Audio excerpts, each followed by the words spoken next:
3. Crabs make a strange sound when they move about. It's often described as scuttling. Tickety, tickety, tick, tick, tick, tick, tick, tick, tick. For those who live near the sea, it's a common sound to be heard both on the shoreline and often enough in your dwelling, as the little fellers will sometimes travel great distances to find something to eat. Where one does not expect to hear that sound is inside of your skull. No, it shouldn't be there at all. Tickety, tickety, tick, tick, tick, tick, tick, tick, tick. So, you guys, when we last left off, you had just defeated the green dragon. You had recovered the piece of maybe a spinal bone or tailbone of a dragon that they were trying to reclaim, defeated those enemy forces, and Jeffrey. I kept wanting to call you Tony, not even Filbert, just Tony. Jeffrey gave it to Bill Dillaplop, who whisked it away back towards your keep, gurgling as she rushed in water form down the river carrying this new toy away. And he teleported back, you defeated the dragon, and we kind of ended in that cavern. Mm-hmm. After a brief exploration, you would have found that there was a group of kobolds here that skipped town the minute you started to kill their dragon. They have all fled off into the jungle, leaving behind mostly junk, but you guys would be able to salvage up about 2,000 gold worth of serious excavation equipment. Very nice. Everything from adamantine spikes for drilling into rock and smashing rock open to very well-made picks and hammers. These guys were really about business, looking for that bone, which they found. But you interrupted them, and they fled with it. So is there anything else you guys want to wrap up there? Did they... were we able to get any materials? Any... you said they left with the couple of dwarves who left. The kobolds? What did they... Dragonborn. Oh, yeah, some of the Dragonborn. Oh, it was Dragonborn, yes. Well. Yes. Yep. They took some stuff. What did they leave behind? Just basically all you find left behind was the mining equipment. It's good mining equipment. Okay. It's very valuable mining equipment. Okay. But that's really it. The wizard and... Oh, yeah, I'm sorry, Andy, go ahead. No, go ahead. You can fish. I don't remember what I was going to say now. Oh, it's the type of mining equipment that you guys as dwarves and well-skilled tinkerers and miners of yourselves, you don't often have as much nice stuff as these guys were packing. You have some, but... Which means they're very well funded. Yep. So we can take this stuff and hawk it and make use of it. You could sell it, or you could make use of it. Yep. It's worth 2,500. We may want to keep it for our mining operations. What's our basement keep looking like? Oh, it's a well-built structure at this point in time. It's basically just a round tower that the elevator descends down into. A couple of rooms and nothing too fancy, but it's definitely defensible enough. Okay. Would I mean, I guess we don't really necessarily need to do much more with that at the moment. What is the GIF? What's his name? Cornelius. What is he?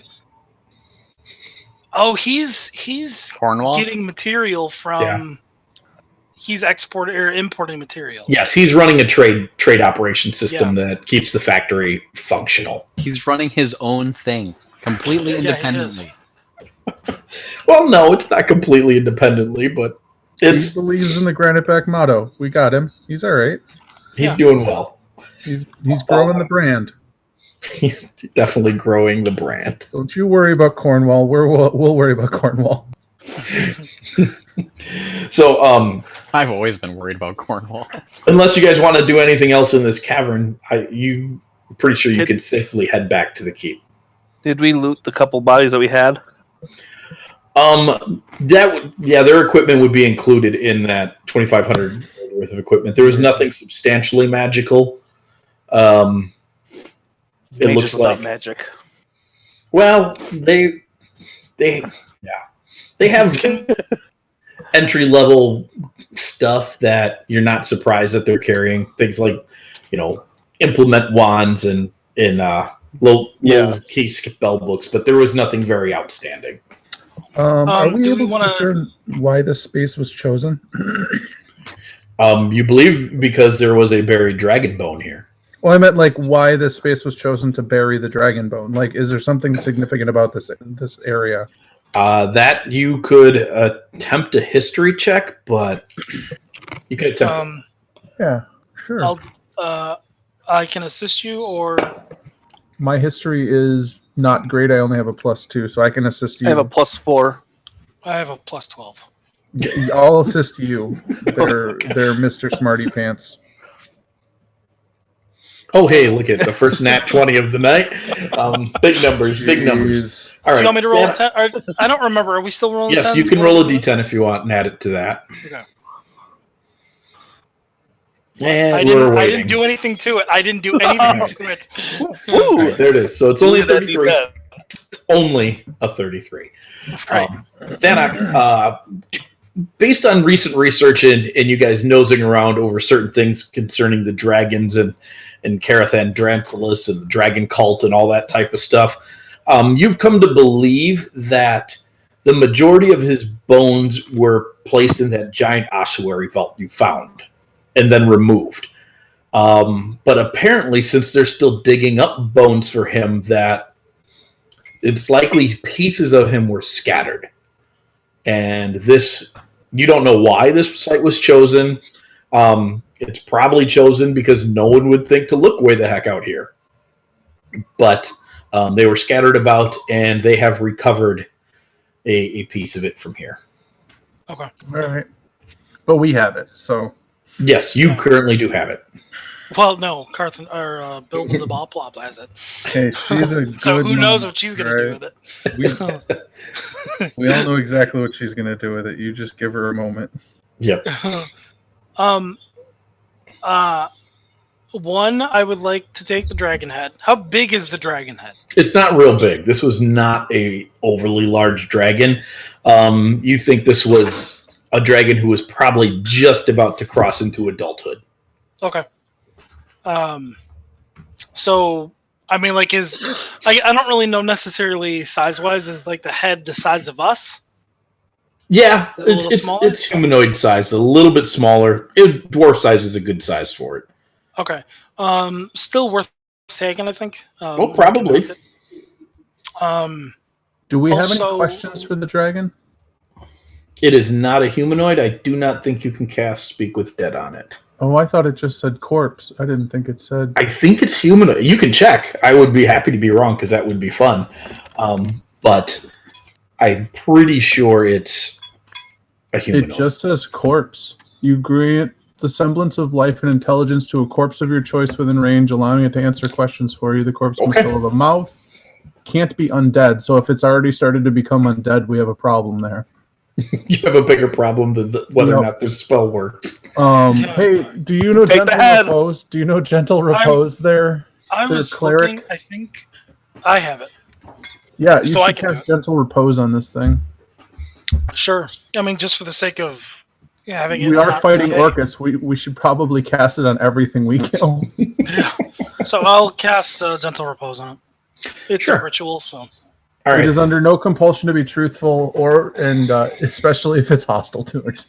Okay. Gonna probably be- So, you cast Speak with Dead on it, and you get watch as its eyes go from kind of dead glazed over to they flick open and they look right at you, and its tongue kind of pulls back into its mouth, and it just hisses.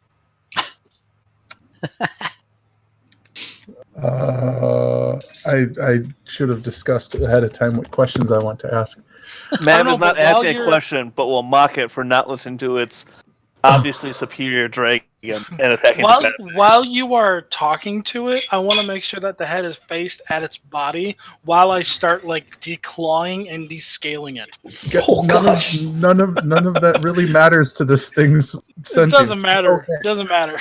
I'm going to ask who the brass dragon was.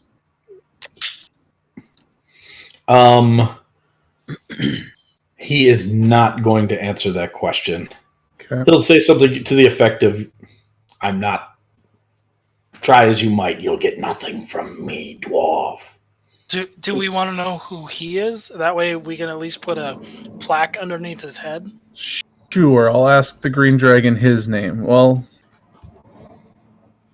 Your kind isn't worthy to speak our names. yeah, see, that might be true. However, I don't care. Mav is just going to pipe up. Well, we don't need to speak it. We just need to read it. Right. Yeah, just gotta write it down. So that's 2 questions. I'm Just be like, yeah, but how do you spell that?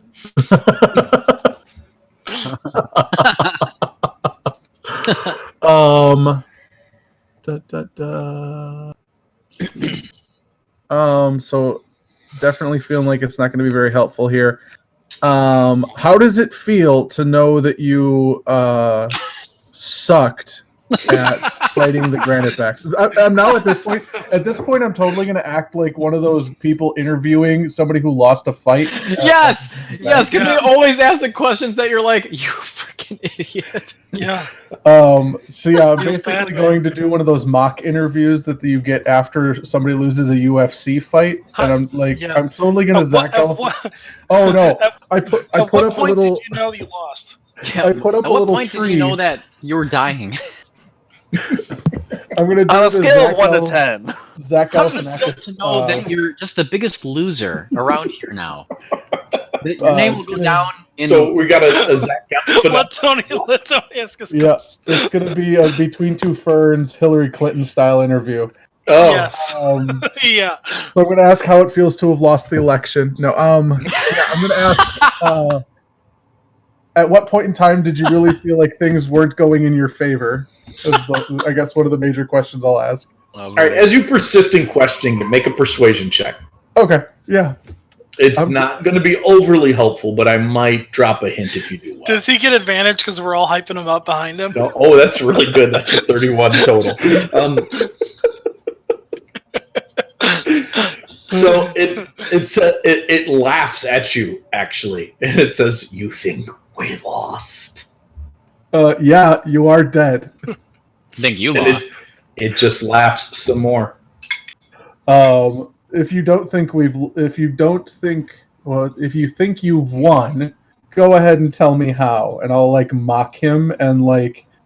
I'll totally do I'll do a combination between "be cooler if you did" and the like Bond get him to monologue kind of question. Okay. As you make that statement, it tells you to reframe your statement as an inquiry. Like, you break the skull. Oh, yeah. I will say, how is it that you think you have won? Yeah.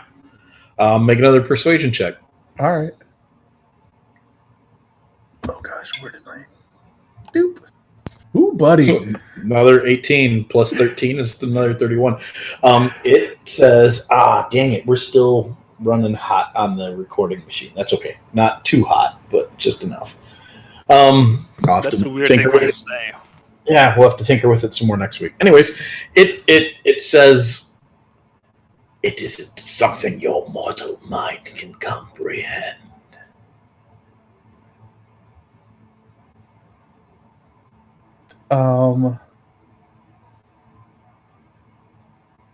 What about my Like- immortal mind? Try me. Oh crap, that's a question.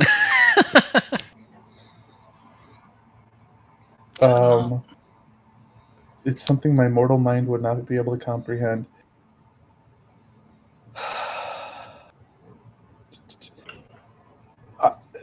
Thanik, you speak Draconic, right? Yep. I would sidebar and ask Thanik to show me how to ask the next question in Draconic, Okay. and I would ask it, if it's so certain, then why not point us towards the next one that might try to kill us, like to try and like coax out the name of that brass dragon again. If Okay. it's so certain that we're gonna die, but I would ask it in Draconic. Okay. Go ahead and make another persuasion roll. All right. No, 19. That's only Still a pretty good. 24. Only a 24. It says the brass one. And it teases you with it like it knew you were fishing. Okay. He understood all we have to do to kill you is succeed in our plans.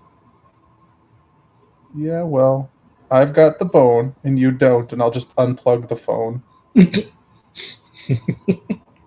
Okay. Oh, I'll totally end with a quip of like, well, we gave that plan the bone, and then I'll hang up the call. I'll hang it up. Yep. All right.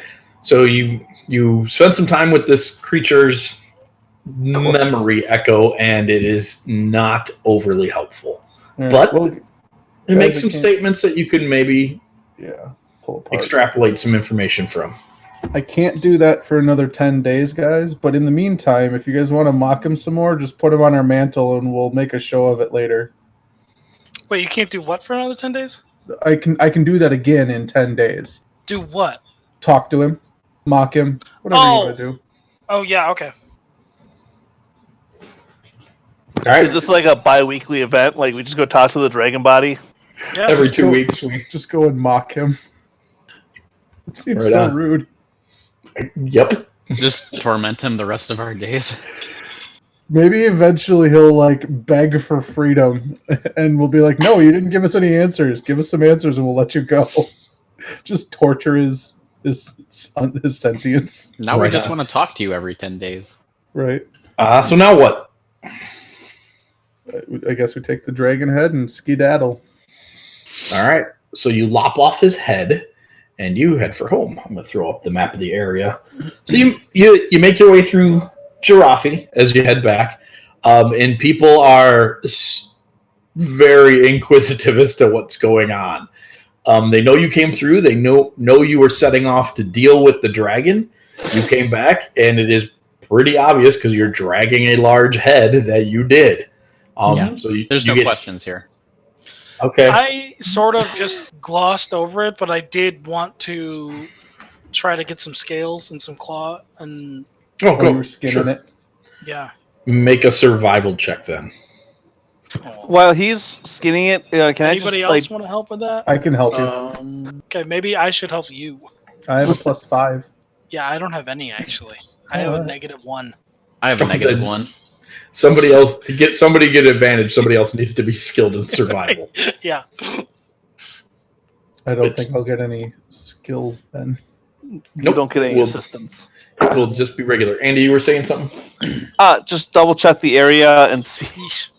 Good enough. Good enough.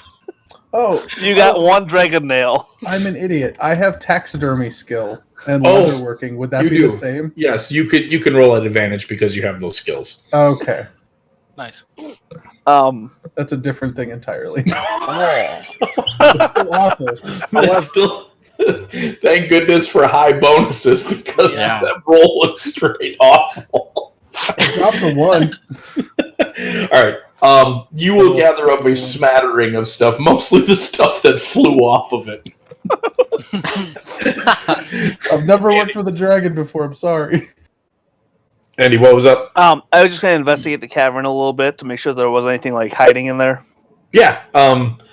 Make an investigation check. Oh, while he's doing that, you had also said there was like some +1 implements or whatever. Is there anything that we could take to give to our guild members? No, they're just basic, like low-level enchanted implements. Okay. Nothing fancy pants. Andy, you don't turn up anything extra than the stuff you've already found. You can see where they. I wasn't looking for loot. I was looking to make sure that we didn't like miss another dragon cult room. Right. Dragon. No, you find the room where everybody was basically holed up and where the kobolds were camping alongside the dragonborn, and you can tell they made separate camps because they didn't want to be near one another. But you don't find anything extra interesting at all. Self-isolation. Yep. Social distancing. Social distancing for sure. all the way. All right. Anything else? Nah. Okay. So you guys make your way back down the keep, or back to the keep, and let's do some other stuff that happens this week. Let's see here. So you get a message from your group that you sent down to help guard the Black Axe estate that in the middle of the night, someone made off with all of the items from the house that had been cleared, meaning they were insignificant to the investigation. They were being stored in an outbuilding, and somebody took them all.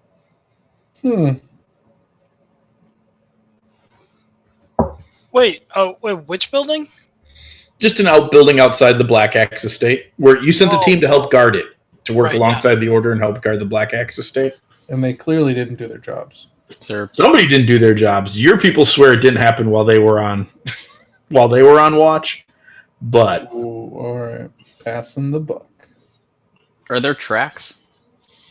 Somebody can make a investigation check. I rolled an 18. Oh, I didn't see that go through. They do not find any tracks. That's. I was gonna say it wouldn't have your bonus on it. Think it would be a 19. Yeah. Oh, yeah, it would be. Oh yeah. I mean, honestly, you guys could be there because you have to go right past it. Yeah, that's what I thought you. I thought you were saying like we were going past. Oh no, I was doing this like a little side mini mission. Okay. So I think that's more interesting. You guys are stopped by your team there at the estate, and for whatever reason, I labeled all this stuff while we were talking last week, but it didn't hold in Discord, so I don't know who you have there. But now you're there. There are no suspicious tracks going in and out of the building. You can see that people have come in and out, but it looks like your people and Order boot prints. There's nothing that comes from a strange and unusual direction. And as far as everybody tells you, the stuff in there was worthless. That includes your people. It was all vetted to not be important. So why would anybody take it? Can we do a zone of truth and have everybody come through and answer if they stole it? Yeah. Or took the stuff? Jeffrey can cast that, correct? I think Mav can. I can't. Oh, I don't have Zone of Truth. I thought we had a paladin here. I guess the paladin's in the other country, isn't he? Yes, he is. Oh, that's not helpful. You said that there are Order people here? There are Order people here. Is there an Order paladin / cleric that can cast Zone of Truth? Yep. Make a check. Yeah, I do not have Zone of Truth. I was the one that doesn't like Zone of Truth. It's, as far as you know, everybody's telling the truth. Everybody gives basically the exact same story. They have no idea what happened. The stuff, it wasn't worthless. I mean, it had some value to it, so somebody... It just wasn't useful for the... Correct. And so it was just, every time they found that type of stuff, they just piled it up in this abandoned, well, it's now abandoned house. It was at one point in time before everybody here got killed. Someone's home, but it's been all put in here instead.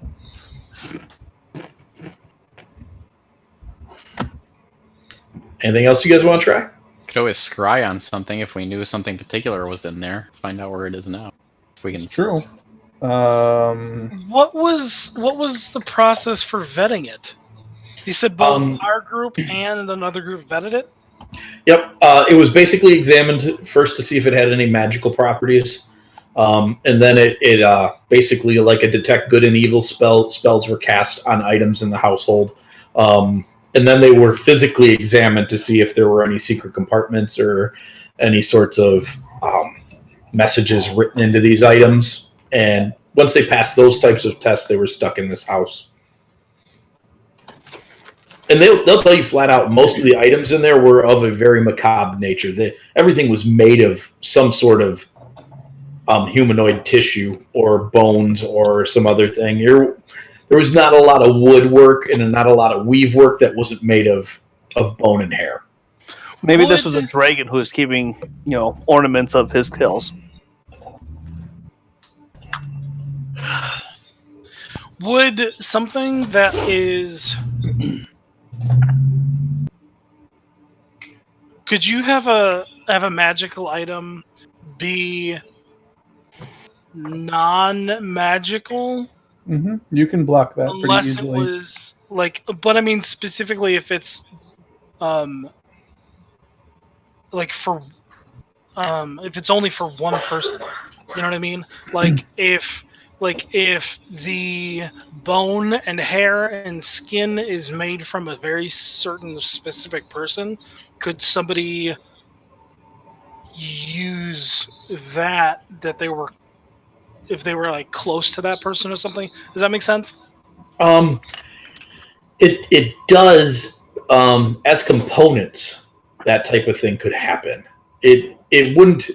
It's not the type of thing where once an item's magical, it's magical. Okay. And there are certain things you can do to hide that, but they have taken steps to make sure that those things aren't functioning currently. Okay. But if you talk about a conglomeration of items, maybe relating back to a specific individual, it might fuel something like a scry, or as in what you've just done with the dragon head, a speak with dead or something like that. They could have had those types of uses, but yeah. Yeah. So, but then why would they want it back? it's hard to say.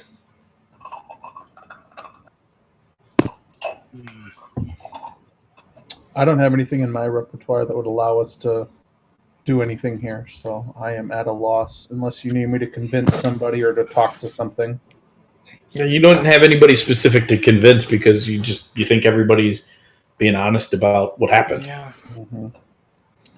The closest thing that I could do is my universal language, which allows me to speak with anything.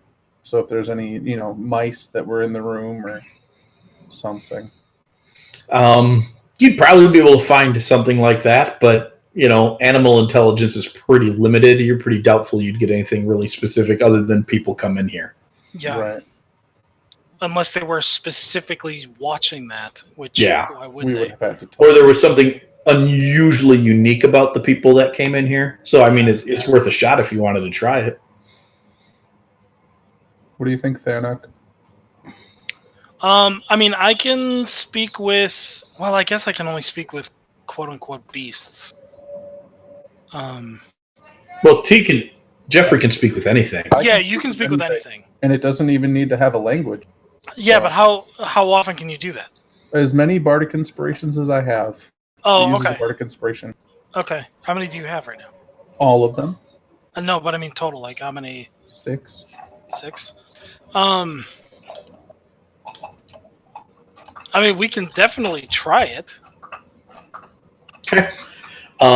So Jeff, you crawl over towards a mouse hole and you use your bardic inspiration and you stick your face right in this mouse hole and you're like, "Hey, is anybody in there?" And this little mouse comes running out, little happy fella, gray, and he just looks up at you and tips his head to the side. It's like, "Big ones don't speak. Big ones don't speak. Like me. Strange. Kind of scared. Good. I mean, you probably should be. How long ago did this happen? Just the night before you guys came through. So I'll be like, "Hey, the last time it was dark, can you tell him anything about the people that came in here and took all this stuff?" No one came. It just all disappeared? Yeah. Stuff was here. Stuff was gone. No one came. Did you see any flashy lights or shiny or noises? Lights. Noise. Noise like this.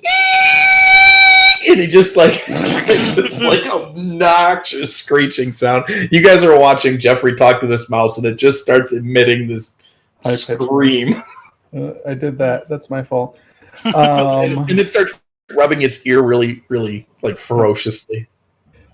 Do I have any knowledge of something that would actually acoustically be irritating to mice magically? No. Okay. Well, I know something bizarrely specific. That was a super specific question. I feel like I would know if my dogs are bothered by a sound, and I was wondering if there was magic that's known to emanate some sort of high resonance frequency or something? I mean, there's lots of magic that does stuff. Thunderwave. It's pretty known that animals pick up on magical happenings differently than people do. So your thought process is entirely in line that it might have been hearing a magical event that normally people wouldn't hear. But Andy the Shack is still here. He specifically said that nobody came in here. The stuff just disappeared. That is a mouse's interpretation of what happened. Okay.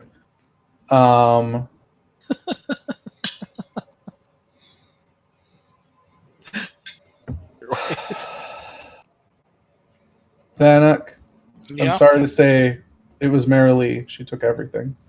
No, she didn't. Straight accusing. I like it. We're just going straight to accusing. Nah, the mouse doesn't know anything. That's it. That's all you're getting out of the mouse. Yeah. Didn't see anything. It heard a sound. Yep. But it also said that it doesn't feel like there's anybody in the room and all the stuff went away. It doesn't. You definitely get the interpretation from it that it just happened. It was just gone. Thanak, do you have any way of like seeing weave residue to see if like something happened here magically? Is that a thing that you get? I have detect magic, but so does Mav. Right. I'm talking. Mav can always see it. Yeah. I'm talking more about the Weave Guardians. Have you guys developed a way of like tracking magic? Because you should probably work on that if you haven't.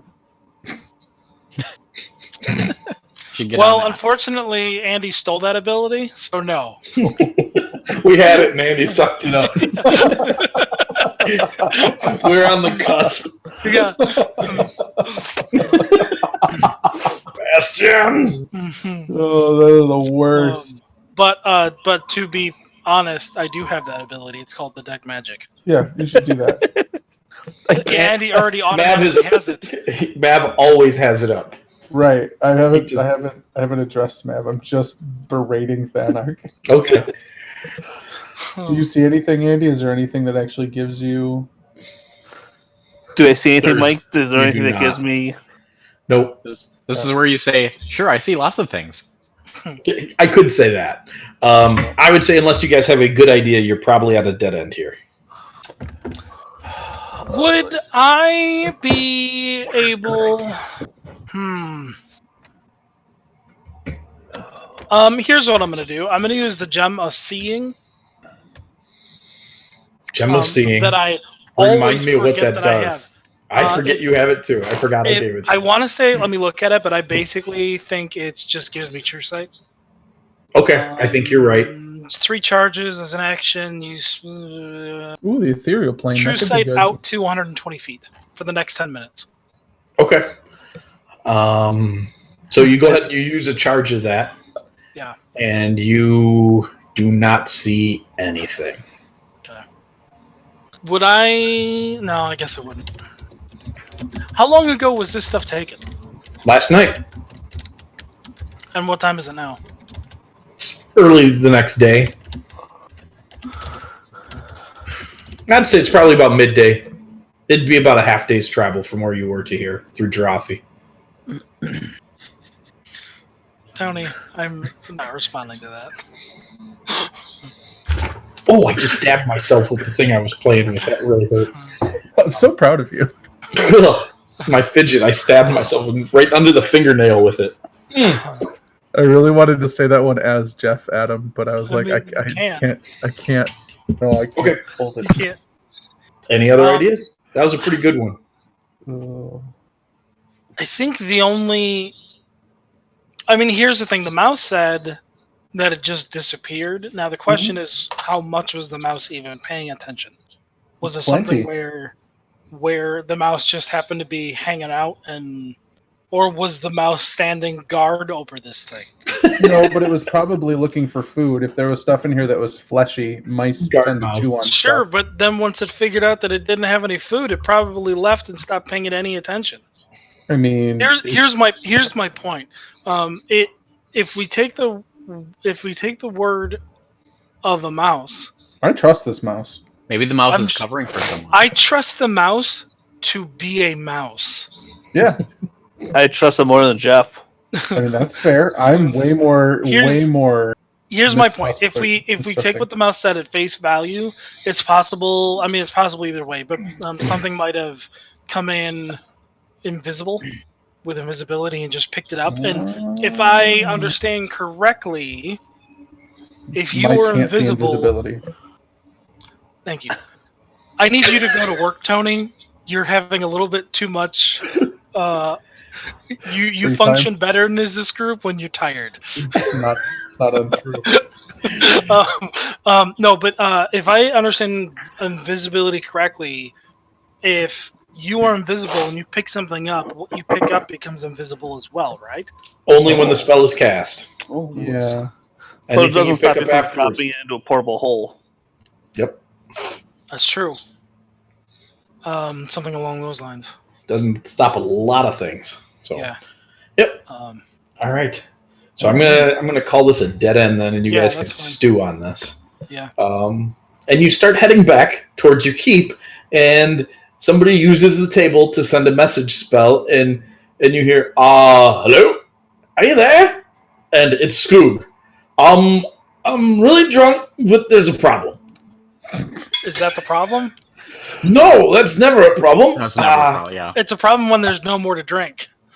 Right, so I was in the tower, the arcane part of it, and he just gets all mumbly, and he starts trying to describe where he was. He's like, the new thing you built is the big place that you zoop in and out of. Yep. And the researchers with the creepy crystal spider things came running upstairs and said, there's a problem. How far away are we? Oh, God. A few hours away. Is this the kind of problem that we need to burn a teleportation spell? He turns and he looks at the guy standing next to him. He's like, is this that kind of problem? And the guy pushes him out of the way. And he's like, maybe not. The researchers in view now. Maybe not, but you should be expeditious in your arrival. What's happened? It's very hard to explain. It's just bigger, and it can talk. Nice. Spider? Great. Let's go. I want to see it. Yeah. Yeah, let's run home. Okay, so you guys let's gallop on the bears. you guys kick the bears into high gear and zip home, and the dragon head's bouncing down the side of the road as it's tied off to the back of the bear like a kid's skateboard being pulled down the street. Yeah. You zoom into the keep, and you go down to the research area, and there are still 5 or 6 crystal spiders in the cage, and they all look at you like they had in the last week or so with somewhat of an intelligence, but there is a much larger, somewhat humanoid-looking creature now, very similar to the Ettercaps you fought in the Underdark, except it's crystalline. And it puts its face right up against the glass and says, "Let me out." Well, this is bad. Is this the alien from What? Day? Is this the alien from what? Independence Day? Independence Day? Not quite like that, because it's not using data as a voice piece. Oh, okay. But everything else is identical. No, it's not filled with fog or anything either. It's a similar type of situation, though. It wants out. Guys, we should take a nap before we deal with this, because I'm fairly certain we're still in the same day as that big fight, which means I am just about tapped out. Yeah, I mean, I am completely tapped out. Have Yep. I we think had Mav might have exhaustion. Mav is also 100 years old now. Yeah. I assume we haven't had a short rest either. No. I am now older than Thanik. I would have let you guys take a short rest, obviously, but I was just assuming you were headed home. Yep. If we have taken a short rest, I have my spell slots back. If we have not taken a short rest, then Yeah, I I would would say say- we took a short rest. okay. But I'll say short rest for sure. Mav needs a long rest. Samesies. He feels like it's been like 50 years, a half a century or whatever. 48, I believe. Yeah. Yeah. In like a day. Yep. And as you do not respond to it other than looking at each other and going, maybe we should take a rest before we deal with this thing, it just starts to slam its claws against the glass. It doesn't look like it's going to get through it at the moment. Yeah. I'm going to cast Calm Emotions on it. Okay. I'll need to make a Wisdom saving throw, DC 18. I will. Oh gosh, that's a 3 on the dice. It definitely calms the crap down. And it, instead of pounding on the glass, it says, "Let me out." That's fair. Can you give us 8 hours? So it's speaking common. Yeah. I'm just gonna. So we already determined that these things have a mission. They're clearly hostile. They want to kill us, right? Those were all. Mm-hmm. Yep. Did we not decide anything about this last time? I thought we. No, we didn't. Wow. We, didn't really do it. We did testing. That was kind of it. We did testing on the those smart glass. spiders. And yep. And that was kind of all we did with the spiders themselves. We didn't really do And that wasn't that long ago. That was right before we left to go play with the dragons. So that was less than a day ago. Oh, let him out! Let him out! Collectively, that happened sometime during the week that you guys spent at the keep last time. Gotcha. Okay. It could be. It's been a few days since you monkeyed with these things. It still evolved into a humanoid thing in that short of a period of time, which is genuinely unsettling. I'm going to ask the scientist what were they doing when this happened? Well, they were staring at me like they usually do, and then they started to kind of rip each other to pieces. And instead of bleeding everywhere, the big one sucked them up, and there it is. Well, he looks completely out of his depth at this time. This is like a guy that you found who had some knowledge of like zoology and creatures, who'd read a bunch of books and maybe has a rack of pinned butterflies back in his home office. Have we been in contact with anybody who has had any idea what, like, any? You contacted Mara Lee at one point in time, and she said she'd look into it and get back to you if she found anything out about it, but you haven't heard back anything about from that. Yep. Okay. I did also reach out to Kelrin. You did. He was busy. Hopping crazy person. Yeah, you did do that. So he's free at the moment. I'll reach out to him again. Okay. What do you want? I have a crystalline spider problem. One has evolved into an ettercap in a couple of days, and I thought maybe you'd have some interest in this before we just dispose of them. If you want, I can just blow them up. There's no answer. Yep. And then it's going to take me a bit to get to you. You can't just tell. Okay. He doesn't have her location. Like less than 8 hours? You can't just teleport. What kind of wizard are you? He doesn't have. He's not going to risk a regular teleport, and he does not have your circle. Oh, is that something you can share with somebody? How do you? No. He would have to see it, or you would have to give him a diagram of it. Well, I'm more wondering if he could scry on me while I'm standing in it. That could happen. Okay. I would ask him if he has the ability to do that. Yep, he can make that happen. So the whole shenanigans of it takes some time, and gosh, players. Like, especially players who are just like, no, I'm going to find a way to fix every problem with magic. Yeah. Like, okay. It's just what you guys do, especially when you get higher levels. You're not as troublesome yet as those dang girls. Oh, are they bad? Oh, gosh. I had to have the talk with them that NPCs are for spice and flavor, not to solve all your problems. Yeah. So quit calling King Titanbrook. Right? He's a busy man. I would like to point out, I'm almost certain Kelrin's going to make things worse. As my statement. So Kelrin shows up with Keith. Kelrin and Keith show up. Oh, frick. And And so Is he they're in looking Keith around. form or is he in Flint? Oh, he's in Keith form. Okay. Well, wait a minute. Which one's which? Keith is the dragon. Keith is the dragon. He's in Flint form. He's Okay. not in Keith form. And he's just kind of whistling and looking around, and he's like, nice place you have here. You could use some more decorations. And Kelrin's like, where's the spiders?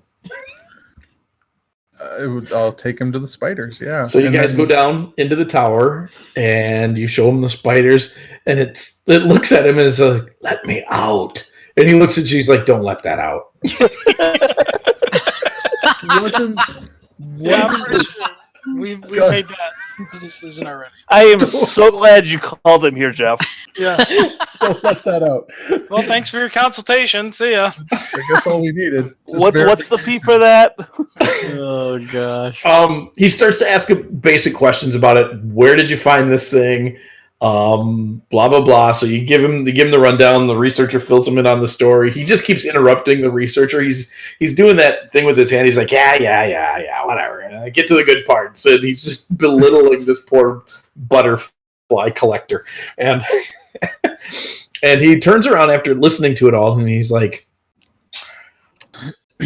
you should get rid of that thing. You should send it back where it came from. Doesn't that involve letting it out? Well, the problem is that where it came from doesn't really exist anymore. Well, I don't know where it exists. I don't know where we found it downstairs. I don't want to put this thing back downstairs. Get your stick out. That'll send him back to where he belongs. Because he does say this is obviously not of our. This is an extra planar entity. Yeah, you should send it back. Oh, banish it. We should banish it. Yeah. Yes. That's easy enough. So you can banish it, or you can kill it and collect the crystal and make some cool glass with it. You'd have enough for quite some time. You could kill them all. You could banish them all, or you could not wait and see what happens. Write it out. Yeah. I mean, you have no idea what'll happen next week as they form mega spider. Yeah, I don't like that. We'll have to get our own Megazord. I would, as chaotic as it seems, I would love to communicate with this thing that we're sending it home. We're not going to destroy it, even though it's perfectly within our right and responsibility to. And that if we meet it again, or if it decides to interfere in granting back business again, that we will not be as cordial as we were this time, that we will simply destroy it. It would respond to you much more intelligently than you expected, that it still has a mission. I still have a mission to complete before I return. Are you still unwilling to let us know what that mission is? I must stop the thrumming. I don't understand what you just said. Tony doesn't understand what Mike just said. It must stop the thrumming. You don't know what that is. I don't know what a thrumming is. But it's a sound. Yeah. Oh, okay. Would while he's having this conversation, would I be able to do a very surfaceful psychic to kind of get a better idea of what? Make a check. Must stop the thrumming. Was that just an intelligence check? Is that what that was? I believe it's your Arcana. That's right.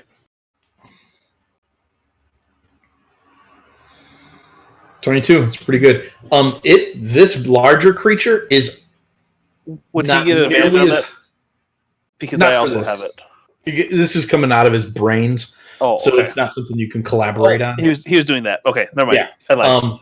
It is not nearly as hostile towards you as the little ones are. The little ones seem more bestial and feral. This thing has an intelligence. It is mostly focused on its goal. But it's angry because it's in a box. Sure. Mm-hmm. So given that this thing's more intelligent, I think I want to ask it if there's a way that we can help it, but we need to know what we would be helping with before we'd be willing to help. When he said thrumming, would I get a better idea of what he meant by that? Make another check. You'll have to push it a little deeper. Okay. And And Tony, how did you phrase what you wanted to ask it? I would want to ask it if we can help, but I would need to like make it clear to it that we would need to know what we are helping with before we would be able to make the educated decision to help. Okay. We are lawful creatures, regardless of our chaotic nature. Sure. Danak, you try to push a little bit deeper, and you get the imagery of a crystal. And then as Jeffrey asks the question of it, it turns around to one of the smaller spiders and just rips off its leg and uses the blood to etch out a bad-looking crystal drawing on the glass of the cage, and then it takes one of its clawed hands and just wipes it off. And it says, "I must stop the thrumming." So I wonder if have we learned about the crystals? We interacted with one. The weave crystal.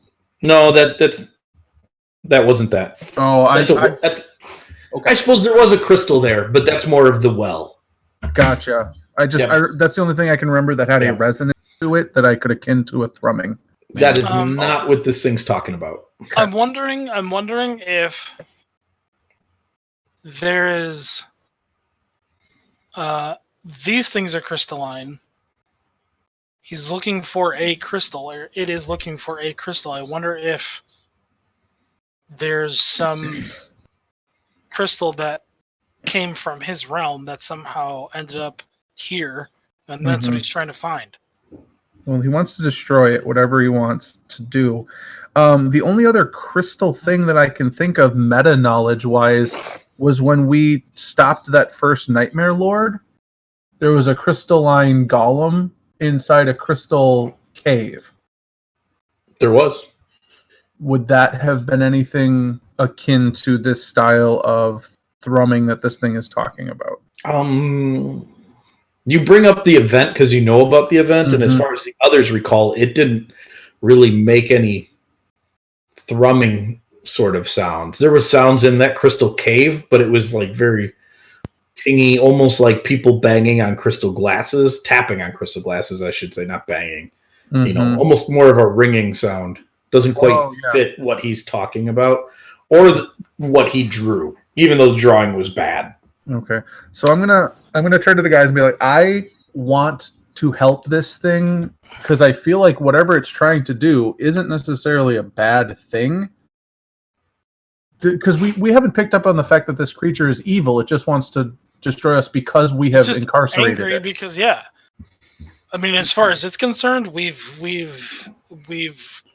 bad guys. I mean, we without any reason. I would. Oh, this one's also more intelligent. I mean, I guess I would ask him if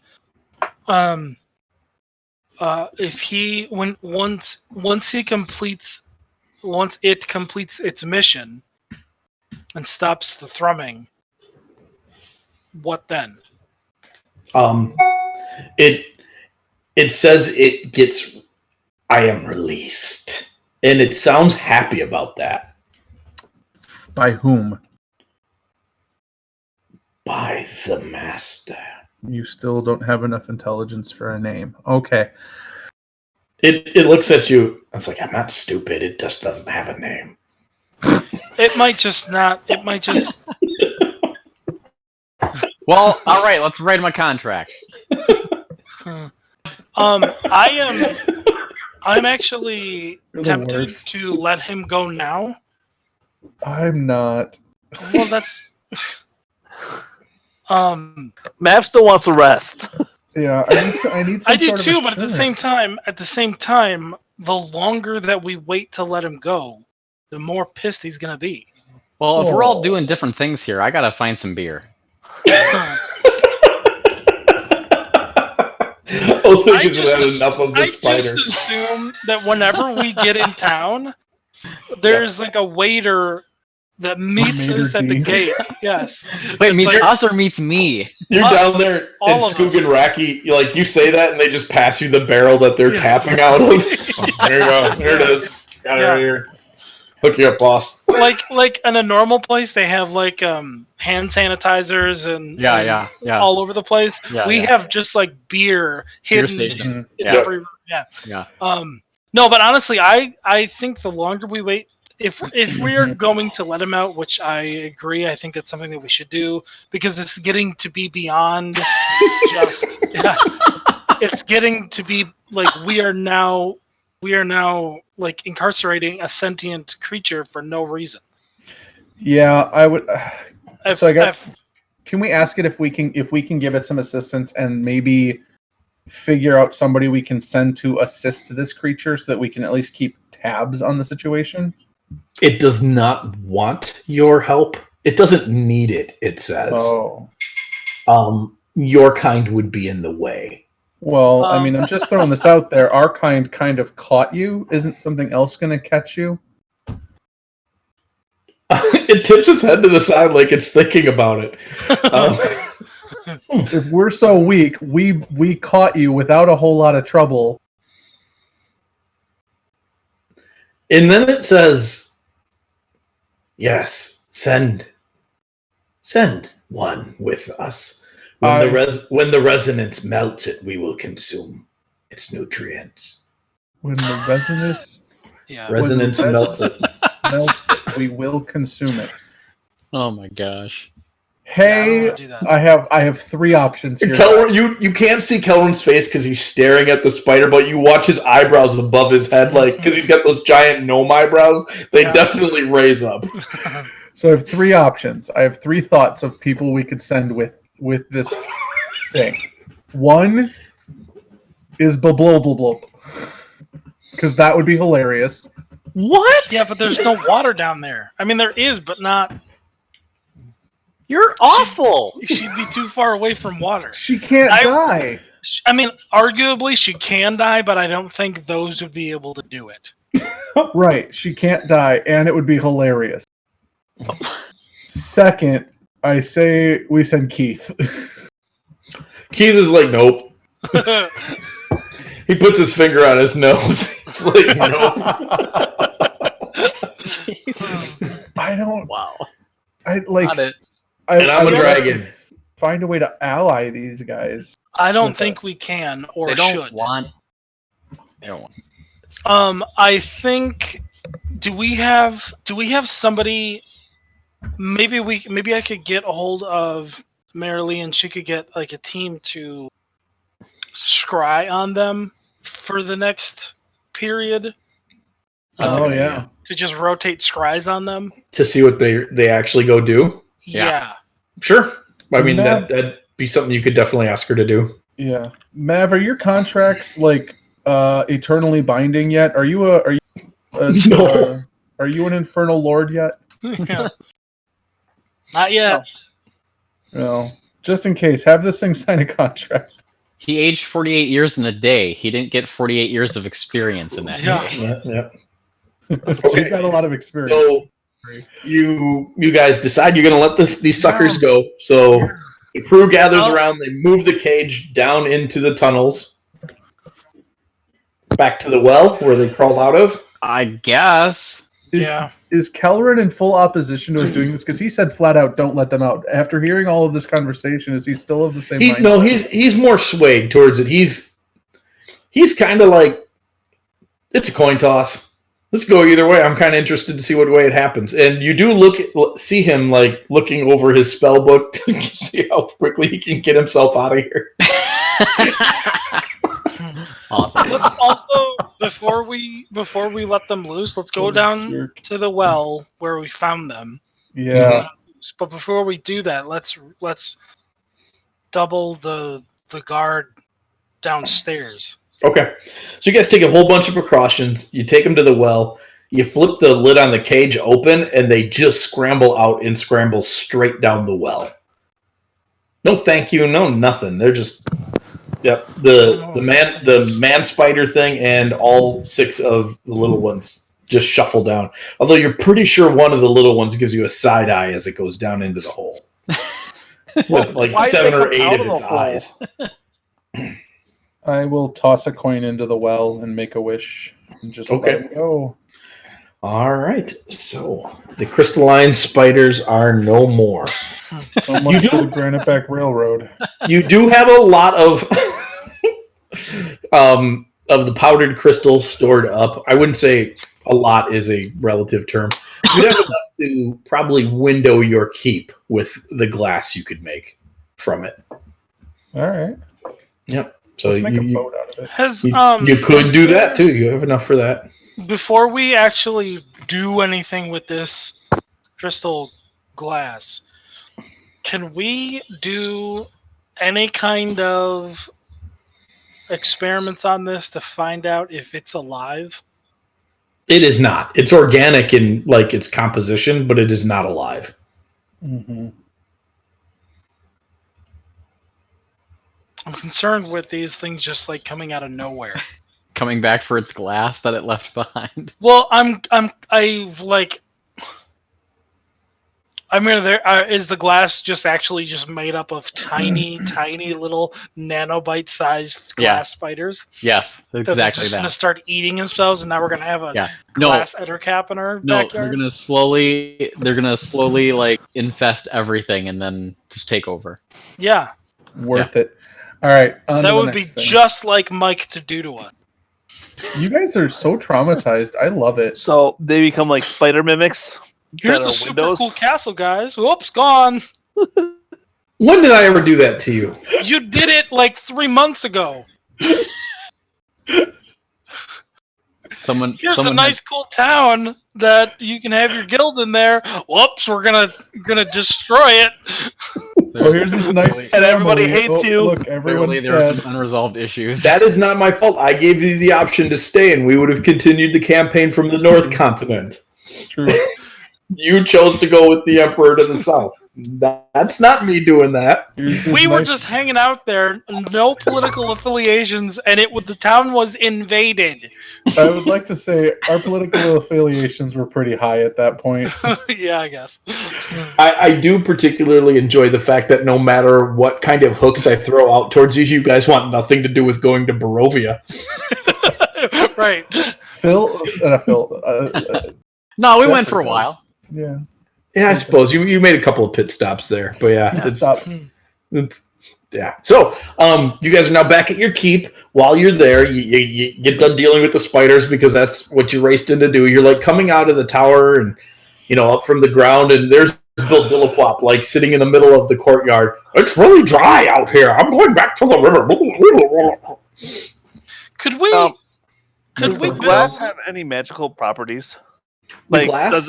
Does it hold magic better than? Yes, the cage that the spiders were in is indeed magical. Nope. So I'm sorry, the crystal glass that the spiders make. No, it doesn't like magical. Enhance magic or anything like that. No, you might be able to make like a crystalline magical weapon with it, and you might be able to forge a weapon like that. But it inherently doesn't have any magical properties.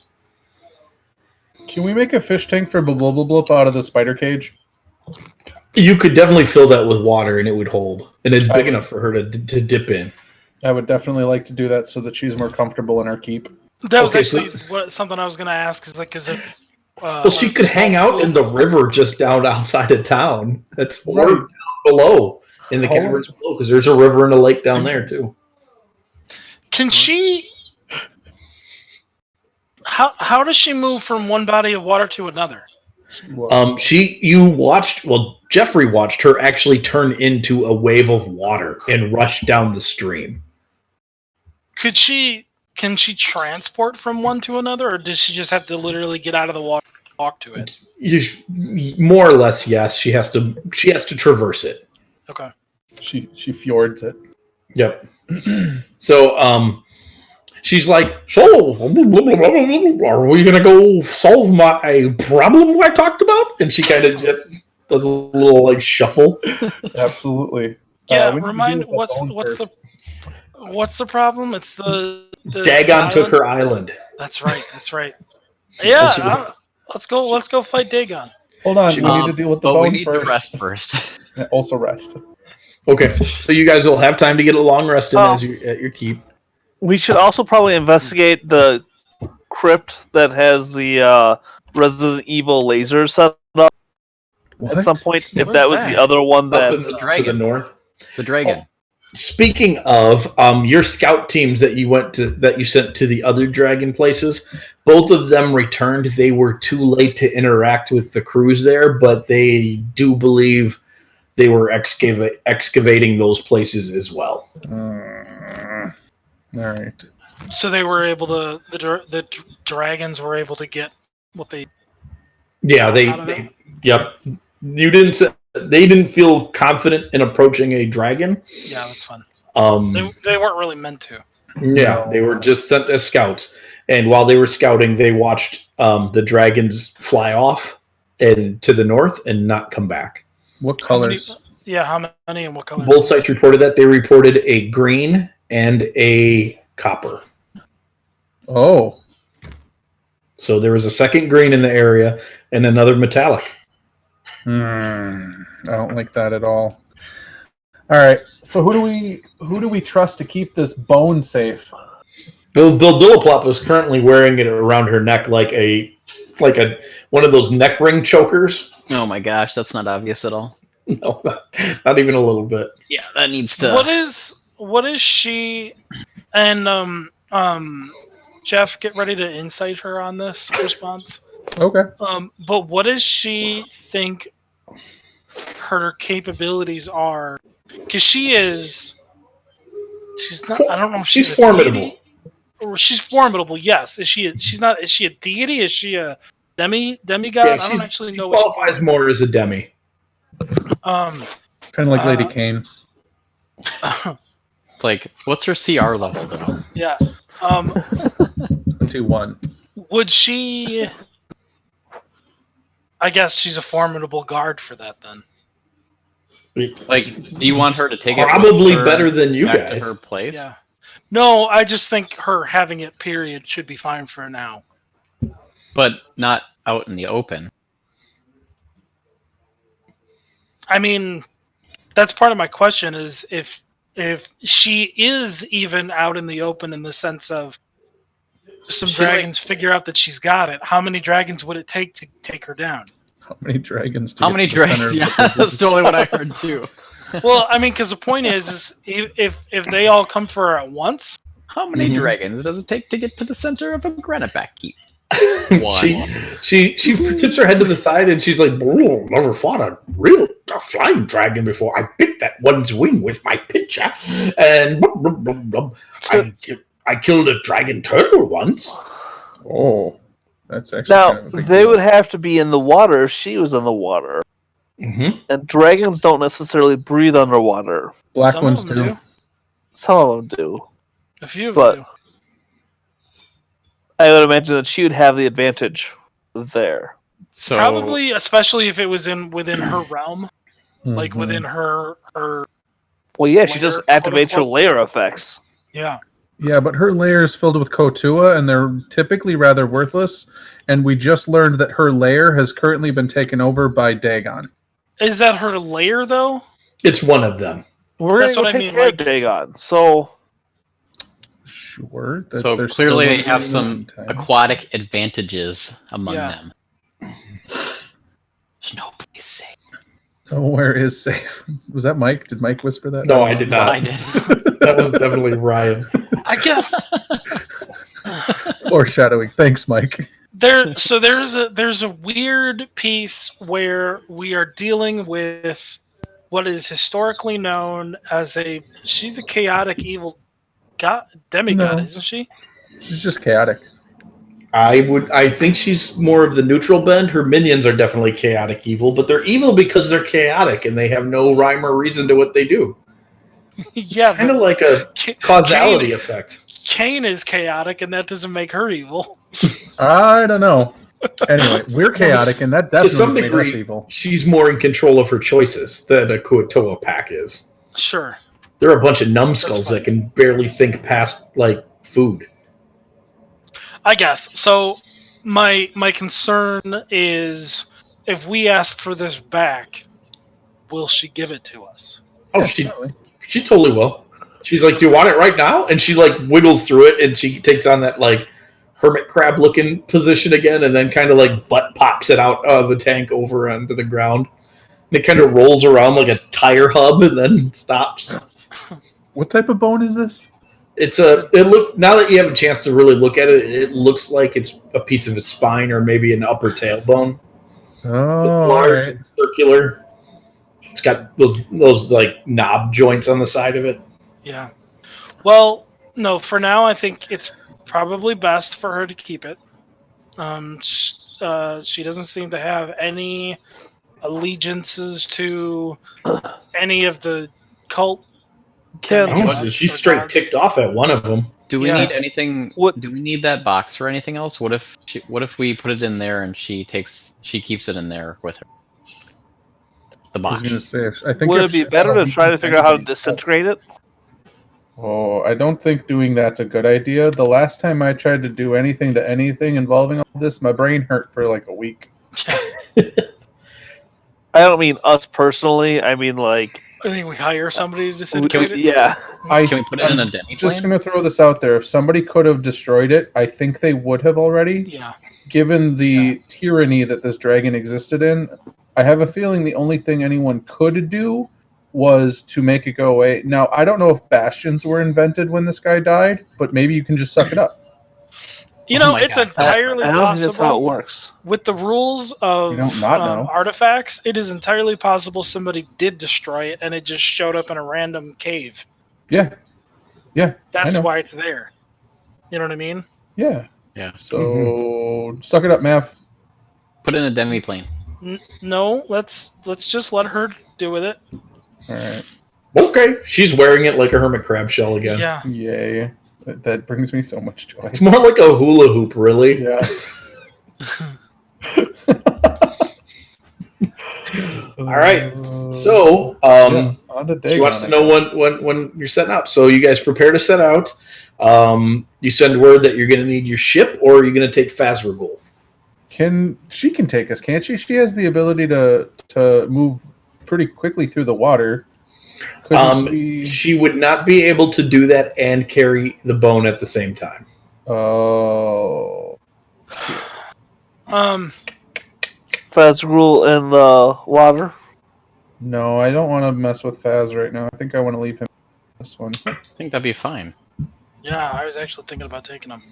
Yeah, I think it'd be fine. It's just the water. Okay. Like, we can have him meet us, like, I mean, the river's right there, so... It's true. Should be fine. All right. So, you guys summon Fazragul, and man, is he ever happy to be going on an adventure with you guys. He was starting to feel a little ignored. You know, he's just like, you know, I came along because we were going to be tight and we're going to be friends, and you just leave me, and you run around and sail around on a regular old wooden ship. He's kind of having. It's like it's funny because I would. Oh. He's having an existential crisis. Can he still hear us? Maybe not. No. Yeah. Are you back now? Oh, sorry. I was gonna say it's funny because I was thinking we wanted to give him his own space to explore and do his own thing for a bit. I was just thinking that too. Well, he did that for a while, and now he's tired of it. Yeah, he has had a long while to do that by himself. He's had like a month and a half. He's bored. I know, but I mean, like, it's a big world. It is a big world, but you know, can only social distance for so long. Yeah, he wanted to experience new and exciting things, and you guys kind of left him out. So he comes up out of the river, and Bill Dillaplop is very excited. She's like, blah, blah, blah, blah, blah. And she starts to like pet his tentacles, and he responds. And Lynn just asked me if we're playing with Murlocs. That's great. Oddly enough, close. Yeah, not far off. And so they have kind of a little bit of a kinship. Oh. You think it's got to do with the tentacles, really, and the crustacean thing. And so she's more than happy to board onto Fazragul. So how would you like to travel there? Do you want to skyway it or cruise through the water? Water. Is there a mode he would prefer? He doesn't prefer one over the other. It's really up to you guys. Then I think we should do underwater for now. Okay. We can do 20,000 Leagues Under the Sea. Okay. While we are traveling, I would like to because I haven't seen him since I gained psychic powers. Oh, yeah. Okay. So I would like to talk with him and maybe gain some training on that. Okay. We're shipping our ship with a lobster back. Yeah, definitely. So it's not anything that he can really train you on, not Okay. at least in the way that you're thinking. Sure. He can give you some pointers and he teaches you how to use your skills without your nose bleeding, which is kind of cool. Yeah. But he's pretty impressed that you're capable of doing what you're doing at all. Okay. It's kind of like a oh snap moment. He's like, Yeah. wow, that's cool. So you guys, you talk. You're able to more freely talk with him than the others are. There's less of that foreign entity feeling now than there was. So you guys are blazing through the ocean, and at one point in time, you find Bill Dillaplop just kind of lounged out like on one of the flesh chairs, and she's just talking to no one, and you realize that she's talking to Fazergol. You know what the best part about this whole image is that I don't know what she's like in your world, Mike, but in the normal world, she's completely naked. Yeah, absolutely, all the time. So the idea of her just like lounging out with a crayfish head and lobster pinchers. Yeah. Like she's got a Mai Tai in one claw. Yep. She's just enjoying stuff. Oh, Yeah. Let me turn my camera back on. I didn't realize it was off when I had my Discord hiccup. Yeah. Cam. Back to Fancy Grounds. So you also Circular Blemish is also very happy to see you once again. Oh, that's right. He's running around. He's so excited. He's peeing the floor. It's great. And you have a good moment. And then Fazergol calls you guys to the bridge. I'll head there. Yeah. So you guys head up to the bridge, and he opens up his eyeballs for viewing, and you see out ahead of you the island of Barracool, and that's your destination. It's just east of the Kren Empire's mountain range there, and just south of Al Alahim, and it is covered in fire and smoke. It looks like the volcano on the north side of the island has gone active. Oh.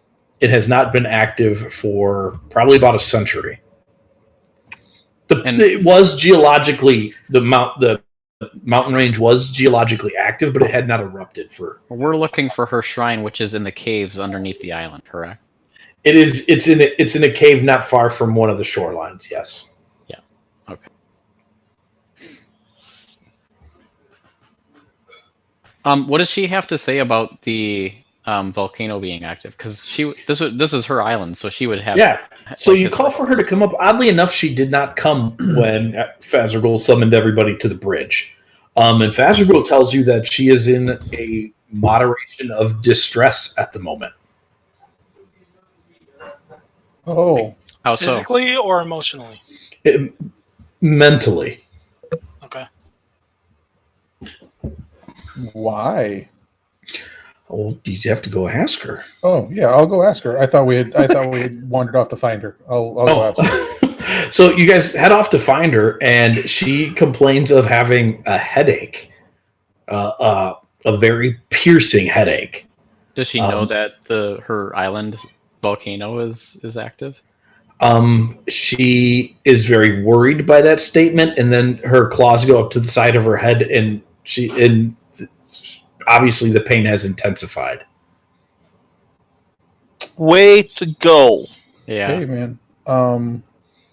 That's my goal in life, just displease women. Fazergol, you're inside her brain. What's going on? He says, I'm not inside of her brain. Only surface thoughts. You told me only surface thoughts. Well, I guess Thanak, do you want to try and dig a little deeper to get a little idea? Or? I mean, I could pull her brains apart if you want me to. Is she in such a state that she can't answer like normal questions? She's having a very hard time answering normal questions. Okay. How about this? Fazagul, let's back off and see if she can at least get to a level where she can communicate easier. As you pull away, you move further away from the island, the headaches do decrease. And So she is capable of speaking once again. This might be something where we have to leave her here. Yeah, maybe so. Is she able to communicate a little bit as to what she was experiencing? She says that she flat out, once you move far enough away, you figure that out, so you move even a little further back, and she gets clarity of mind, and she says that Dagon was trying to take control of her mind. Oh, that's bad. And was very close to doing so. Oh, that's worse. What's the likelihood of Dagon? Was Dagon trying to take control of our mind? Was he not doing that because he was focused on her? And if she's not around, will she try it on us? Or she doesn't know. She thinks that their close relationship has something to do with him trying to force his will upon her. Exes are rough. Yeah, she nods. Would Fazagul be able to shield her? Yeah. He said he could try, but if something happens to you, it might stretch his mental capacity thin. You are, after all, fighting a demigod. I guess that was what I meant. Would he, not her, but us? Would he be able to help shield us? He most likely, but not necessarily both. Yeah. Yep. He doesn't know how far he can spread himself that thin. So that's fine because we can dump her off here, not dump her off. We can leave her here and she'll be fine. Okay. So she'll be fine in the ocean. There's quite a few small islands nearby where you guys can come back to pick her up. She'll be fine in the ocean. Yeah. She's more than happy to stay out of range of his calls. So while we're gone, I'll tell her to that while we're gone, keep the doors locked. Don't answer for anyone. No, do her best to draw a picture of what she wants her shrine in Granite Back Keep to look. Whoa! She's like over in the sand with her claws. That'll keep her busy. Artist. Absolutely terrible artist, but she's having fun. So you guys load back up, you drop her off, and you zoom back towards the island. Right. Above or below the water? Below. Actually, no. Let's try above, because this guy, Dagon, what do we know about Dagon? Not a whole lot, honestly. What does she know? What is Bill Dillablot? Yeah. He is a creature that is, in your estimation, massive. He's covered in tentacles. He resembles a humanoid form to some degree. She says, not as shapely as me, of course. But she basically describes a gigantic, writhing tentacle swarm of a humanoid. And what would his purview be as a demi? What would his followers? His domain. There you go. What do you mean? Like, what aspect are? That's a super broad question. Like life domain, death domain, knowledge domain. What does clerics be akin to? More akin to an aquatic druid. Okay. Than a cleric. But yeah, we should probably not go in the water. Nature cleric-y type business. And we're far enough out to where we really shouldn't have to worry about random peasants looking up and seeing a giant tentacle ship. Well, you do know there is a small settlement on the island you're headed towards. Do we care if we spread that a little further? I mean, like, for the most part, I'm not concerned with the tiny little settlement seeing it. I'm concerned with, like, all of the Kren Empire, knowing that we are squid shipping it. Yeah. No, I mean, you're talking maybe 40 to 50 people who live in this little island village. This is the type of information you know about Barakul. It's a small volcanic island off the eastern coast of the Kren Imperium and just south of Al Alahim. Its volcano is still active, creating a lot of thermal geological issues in the sea and on land, although it's been a long time since a major eruption, which now appears to be going on. The island is surrounded by shallow reefs and rocky volcanic shoals, making travel there extremely hazardous, except for experienced sailors, most of whom avoid it. They push on the extra 4 to 5 hours of seaward travel towards the safer port of Shepherd's Gate. There's a small fishing community that lives there and works the waters, catching enough to sustain its population. There's also a small group of elven divers on the southern coast that specializes in harvesting the very dangerous oyster fields in the bay that are very rich in large pearls. The divers there use trained giant crabs to help them in this endeavor. That's cool. I feel like you are one descriptor short of describing Waponi Woo from Joe versus the Volcano. Dude, Waponi Woo. If you drink some orange soda to this adventure, you automatically win.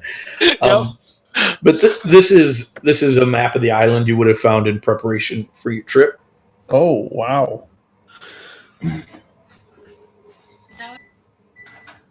We are approaching from like the south? The north. Yep. Okay. There's a lighthouse as well. That they keep burning just to help the few sailors who do make it to that main bay there where the larger place is. That's the fishing village. And then the little hut in the far south, that's where the elven divers have a small village on an island there. And where was Blubblub's shrine here? Her shrine, you would follow a river right here into the mountains. Okay. I guess that's where we're headed then. Let's come from the north on that. Okay. Make perception checks as you approach from the north.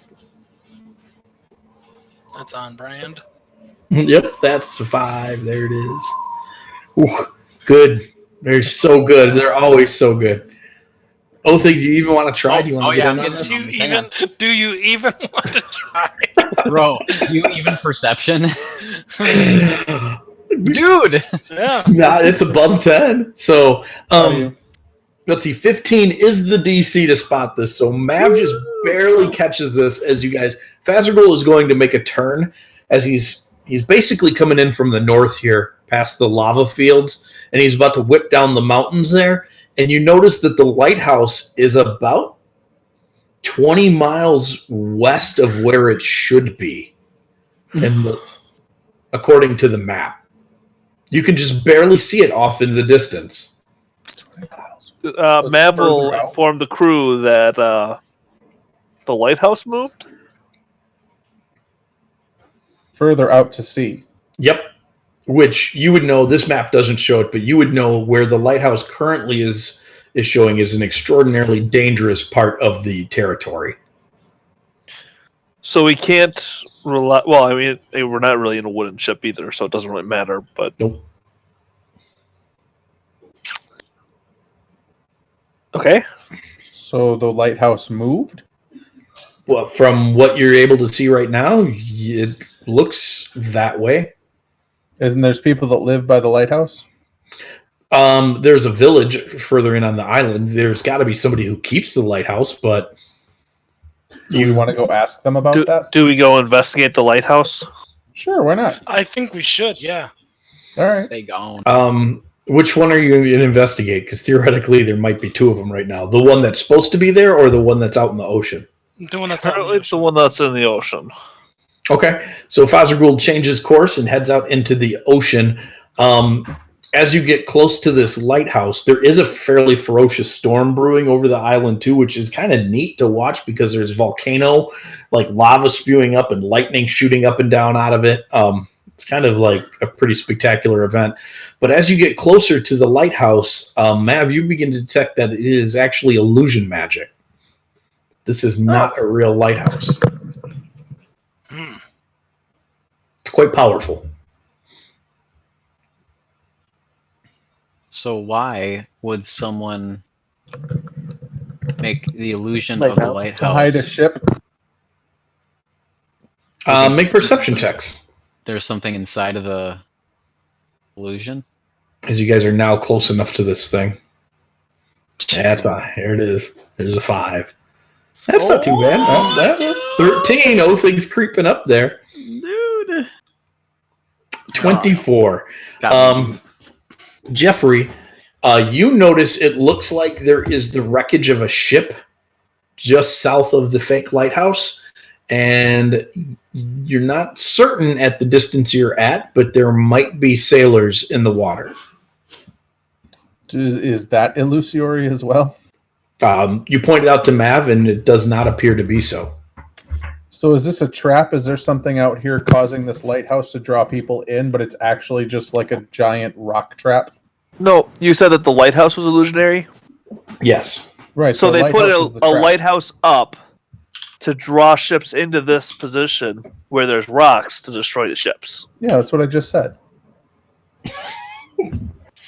That's not what No, you said. wait, That's okay. wait, no. It's the lighthouse itself is fake. Is the rocks.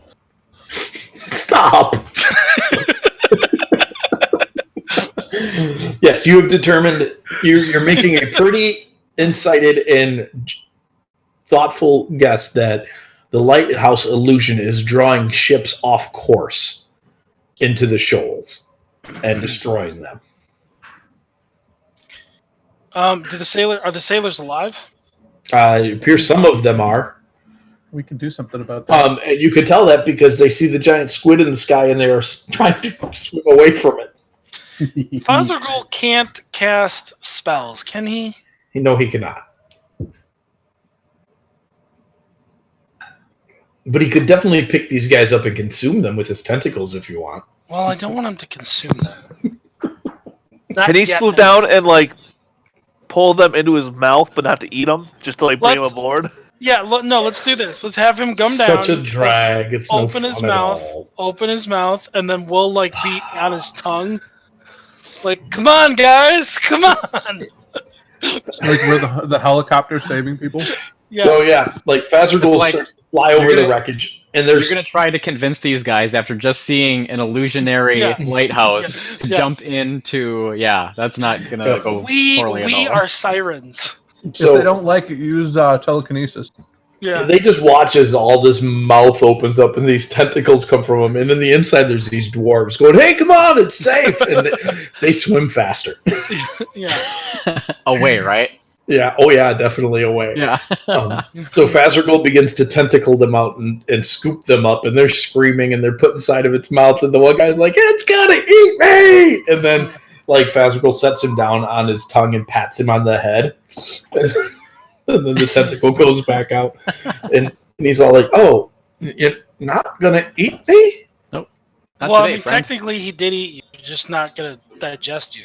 Not yet, anyway. Okay. You came in his mouth. Right. Okay. I mean, if they're pirates, we'll still let them eat them. But yeah, I mean, I don't know. Maybe they're good pirates.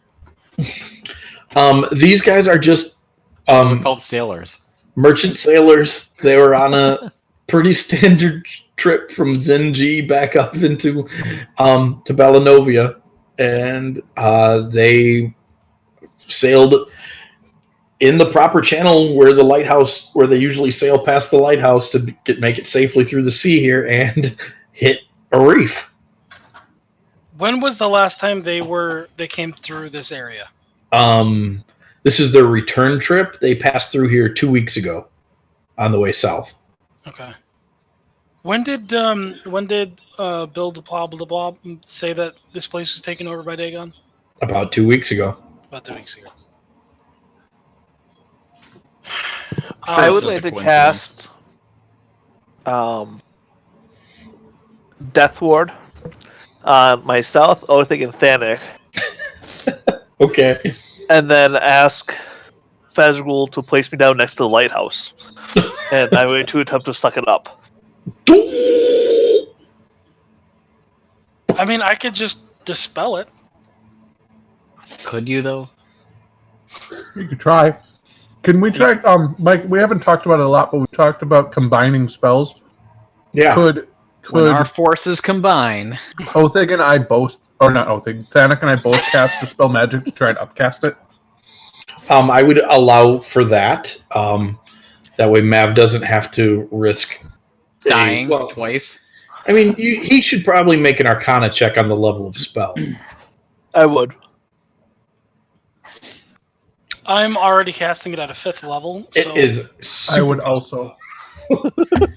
I can actually cast it at 6th if you want me to. This is big magic. Big magic? Big magic. Oh. You have no idea how powerful it is, but it likely, with the area that this illusion covers, is probably hallucinatory terrain cast by multiple people. So I mean, between Thanik and I, if I cast it at 6th and he casts it at 5th, and our powers combine it. Yeah. We are Dispel Magic. 6. Make rolls at advantage. Intelligence. 0. Or your spellcasting modifier rolls. Thanks, boss. You said at advantage? Take the illusion down to 0. Oh, look at that. Oh, double 19s. All right. And all right. 21. So you both break 20. And you focus on it, and the lighthouse, it looks like it begins to turn into water, and it starts to rain very ferociously, but it's like raining sideways out of the illusion of this lighthouse, and everything starts to dissolve and crumble, and even the ground beneath you. You're not standing on a real island.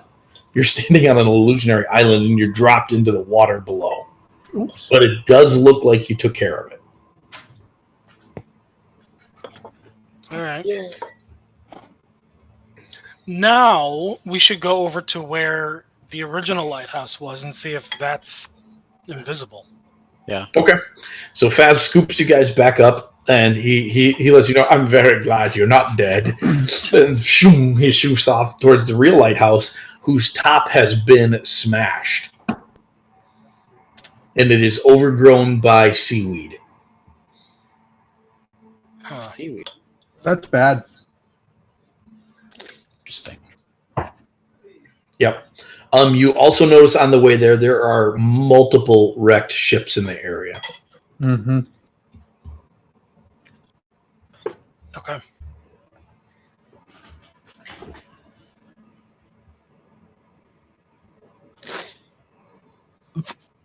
Be good some good salvage later, but not right. Can we see the town from here? I mean, it's pretty far. Yeah. It's You like can see almost the 10 light. miles. The light of the town. Does it seem to be active? Yep. I mean, there's lights that you can make out from here. Okay. The tiny little pinpricks of light, but you can still see them.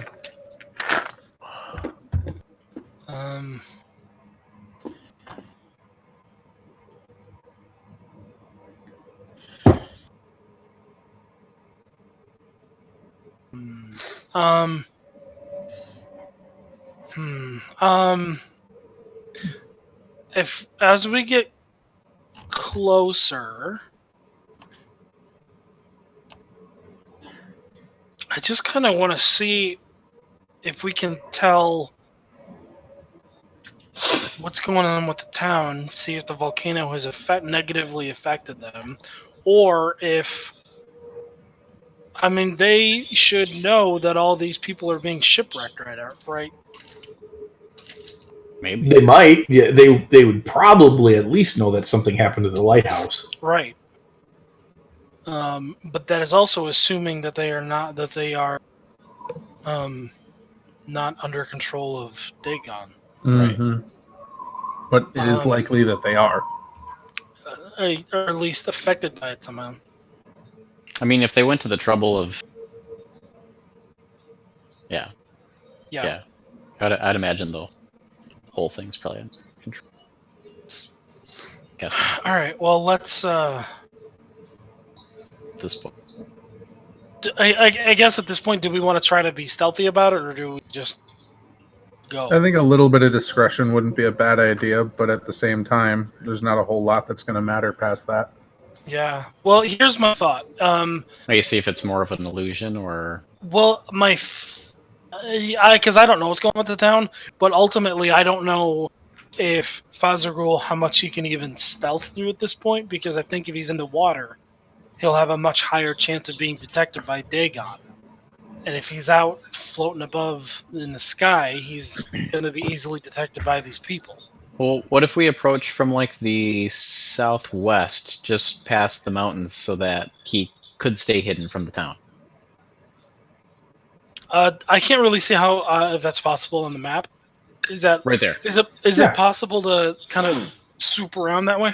No, absolutely. Okay. So he swoops around and he drops you guys off. He gets real down low over the trees, and it looks like the town is even sunken down in that little isthmus there between the two lagoons. And he gets you into a good cover spot and lets you go. What do you want to do with the sailors? They're going to hang out? What do they want? They would like to not be in the giant squid ship. It weirds them out. After that. Well, probably just want to go home. Yeah, I would. Yeah. None of them have ever stopped here before, but they know sailors who have. It's a stupid little town. They'll just hang out until a ship comes through, jump a ship, and get home. We don't even know. That's assuming that the ship doesn't get wrecked by the lighthouse. How many sailors are there? 7. And where is their home? They're Bellanovian. So they're pretty good long way from home. I say we just give them the choice and give them all the information that we have. Yeah. Oh, they disembark immediately. Well, I will let them know that they can Fazrul can drop them off wherever they want. He can bring them home in Bellanova and drop them off there, or he can drop you off here and you guys can figure out your own way home. This place isn't safe. Just understand there's a demigod that seems to be taking control of this whole town, this whole island, so you would be susceptible. If they want to go here, persuasion check. Add advantage. Persuasion. Yeah, it's not so great with. Bellanovia is their home. I can make the persuasion What's the check. closest place to go there ahead. that we've been? Closest place to there that you've been? Mm-hmm. You've been in Bellanovia. Northern. Yeah. That's where the crater is. The magic crater. Oh, can you put? I don't have access to the world map at the moment. It's not shared with us right now. Oh, that's because I reloaded I turned all of my maps into a map module. Mm-hmm. And so it's... Gotcha. Ooh, I like that. That's nice. You've been up in here. Okay. They're from Bruxelles, which is right there. Okay. Which would make probably Illinois our closest. I mean, we could probably drop them off just straight east of the nearest, like, what, Giraffe or wherever that. It's going to take Fazergul quite a while to take them anywhere. And I'd rather... how do I make an arrow? You right-click and then click the arrow. Or hold both buttons down at the same time. So the other way around. That town. Holy cow, make that one. That town. Do you guys see that? Holy cow. Yeah. Yes, that one. Jeez. That's where Marilee is from. I don't remember the name of it off the top of my head. But that's where she's from. The bottom one, not the where the purple ones. That is Virsola. Yeah, there's got to be a dock there. Yeah, there definitely is. He could zip over there and drop him off and be back for you guys tomorrow. Yeah. So if that's something that he's fine with, then great. If that's something that he'll do it. If that's something that the sailors are fine with, also fine with another question. They are super ready to get off the boat until you mention Dagon, and then this old, like, grizzly, salty dude in the back goes, "You don't want to mess with Dagon, love." Yeah. He sends his nasties after you. You'll be breathing with the fishes for the rest of your life. And he just stands there. And the other guys are like, let's go. And he's like, nah, I'm all right inside the squid. That's an impressive sentiment. Yeah. And so then they're like, they'll take us where? Is that my contract? And so he convinces the others to stay with him, and Faz will drop you guys off and be back for you. Are we okay with him coming for us tomorrow? That's about how long it'll take him. If worst comes to worst and we need to abandon that plan, we can always go home. Yeah, Jeffrey can teleport you guys home via teleportation. Is he able to still concentrate on protecting us? However he was going to? He hasn't had to. It hasn't been after us yet. All right. Well, and I have counter charm, and I will start just humming a tune. Okay. All right. So Faz lifts off, takes off. There's the old sailor. He's just standing in the mouth as Faz moves away, and he just stares at you for a long time till he's out of sight. It's kind of creepy. And you guys make your way into the town. Like that old man. There is a sign out front of the town that labels it the Duchess's Scuttle. And this is what it looks like. It's just a collection of thatched-roofed village buildings in a dock. It's pretty late at night at this point, so nobody's really about, but there are lights on in the tavern here. Obviously, we go to the tavern. And we still have Death Ward up. Yep. You guys do. So you guys make your way into the village, and you move into the tavern, and it's pretty late at night, but honestly, with the size of this village, and there is a ship in the harbor, but this place is hopping. There's like 40 people in this building right now. Oh, that's like the whole population of this place. At least. That's more. I would like to not be me. Nope. I am going to summon my familiar that I never play with. Okay. My helicopter snowman. Yeah. And just have him be a drone that just flies around and keeps me aware of. Sure. I forgot I got you that. Give me a bird's eye view of it. Yeah. Nobody seems to pay any attention when you walk in. They don't even look over at you, really. A couple of people acknowledge your presence, but it doesn't stop anybody from whatever they're doing. It's not like one of those tavern scenes where you open up the door and everybody stops talking. It's a very natural, like, they don't care that you're here, and you're here. Are we the only dwarves? No, there'd be a couple others here, probably. Okay. They don't look local, though. They definitely look like sailors. The locals are they look somewhat, they're very, they look very Zinji-ish, except their skin is a bit darker. Very Jamaican. I'll ask Mav. Not quite that dark. Is there anything magically out of place here?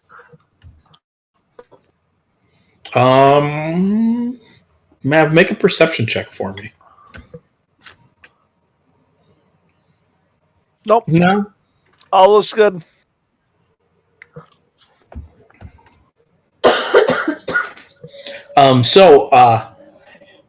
The innkeeper, Jeffrey, what form are you taking if you're not going to be you? I realized I no longer actually have disguised self, okay. So I'm just going to be me.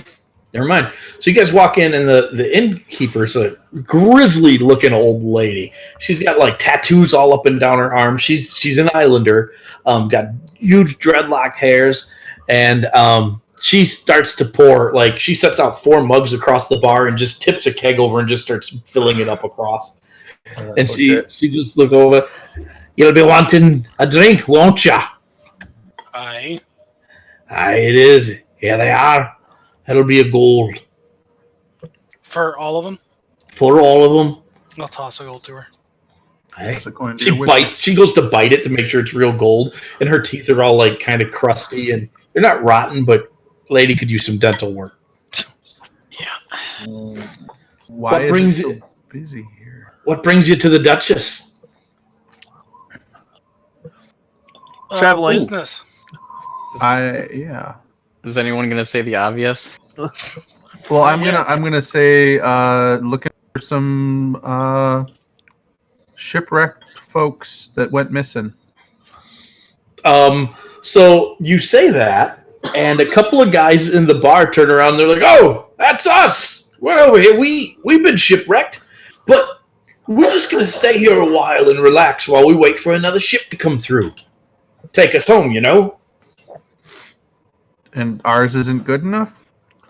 Oh, did you come in on a ship? We sure did. Oh, well, why don't you take a load off, stay a while, and relax, and then maybe we'll ship out tomorrow or maybe the day after. This place is quite nice. That seems super sketchy. I would like to make an insight check. Sure, go ahead. That's super sketchy. Those guys are definitely being charmed. Yeah, I'll let you make your own, Mav, because I'm also going to start focusing on counter charm. Okay. I'm just going to start whistling a sea shanty. And I would like to include those guys in it if I can. They start to whistle along and chant along to it. They seem genuinely honest. Like you might have arrived at the nicest place in the planet, and they're not. And they want to leave, but they're not in a hurry to leave. And then the barkeep, she says, "Yeah, you want something to eat? Stay a while, relax." I don't think I want any food. Oh, I make the best crab chowder on the planet. I do. I will, if you guys keep her busy, I will, I can only cast it as a ritual, but I will do, detect, poison and disease. Sure. Yeah, we can keep her busy. I will, part of my keeping her busy will be laying down a few more gold pieces and telling her to keep the beer coming for everyone here. Oh, there you go. You are well loved. They're singing songs about the dwarves with the ship that will take them home. They don't even rhyme. They don't even make sense. But everybody's trying to make up lyrics to whatever is going on. And she starts to pour the stew out just as Thanak completes his ritual. The stew is laden with parasites. And so is everybody in here. Oh, so it's definitely not a magical charm effect. But the most important question, what about the beer? The beer is okay. You can't listen. If you screw up beer, we put mushrooms in beer, and it was good. You guys notice that several of the crabs in the crab stew are very tiny and not dead. Is that something where the spell that I cast figured that out, or would we have been able to figure that out just by looking at it? You don't think you would have figured it out just by looking at it, but when you cast the spell, the smaller crabs were pinged, and so you kind of poked at one with a spoon, and it scuttled up the spoon and tried to get on you, and you dropped it, and you were like, "Nope, I'm good." Okay. So, point of order. Oh boy. Having done this before, is Spirits Guardians a thing that I can designate the little spiders as enemies and people as not? Yes, that is definitely something you could do. I feel like that's going to start a fight with this hag, though. Yeah. We probably want to be on her good side for the moment. We don't know. Why are you assuming she's a hag? Just because she's old, got bad teeth, and wants everybody to eat the stew? I think it was less about you don't even know this lady's name. I think it was less about that she's a magical hag and that she just isn't. Okay. Her name is Agatha with an H. Can we just ask her how long she's been a hag? By the way. It's not Agatha. No, it's not Agatha. I'm super disappointed. What I actually would like to know the bartender lady's name. It's Halea. Duh. It's I'm old Gran Halea, she says. Old Gran? Uh-huh. So doesn't mean she's a hag, and everybody's like, "Oh, let's hear it for old Gran," and they lift up their mugs. One guy in the corner is like, "Let's hear it for the hag." I mean.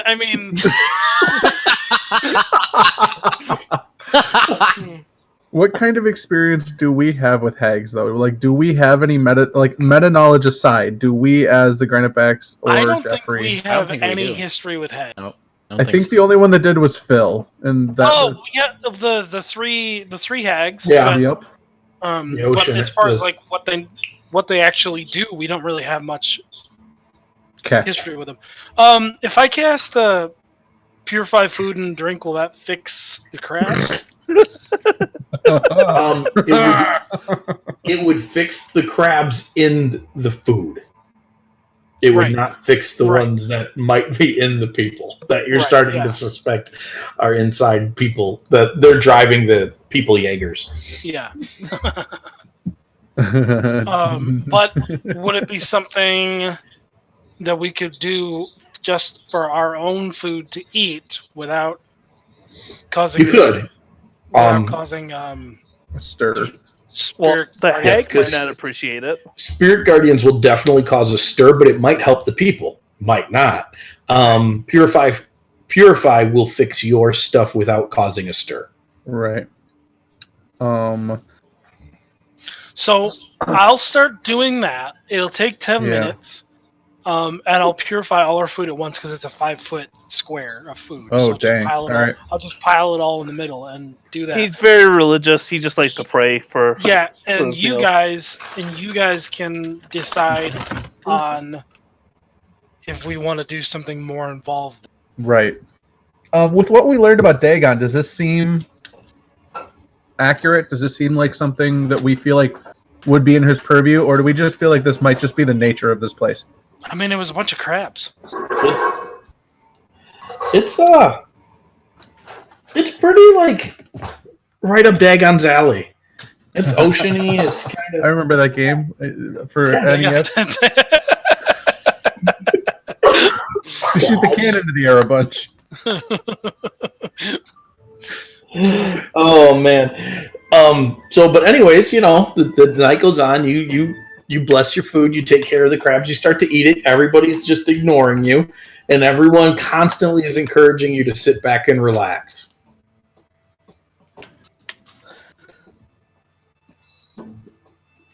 Gran keeps your drinks full. Asks if you want more stew. It honestly, parasites aside, it was really pretty freaking amazing. Yeah, nice crab stew. Yep. I guess I would like to engage in a little what?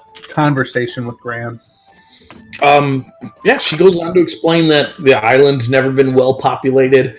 It's just too dangerous of a port to get to, but they do get stops from time to time. There's a couple of exotic fish that they sell out of here that royals like. So, they get some boats and some traders in here. Sometimes there'll be a storm brewing to the north, and a ship won't want to risk the storm, so they'll port here.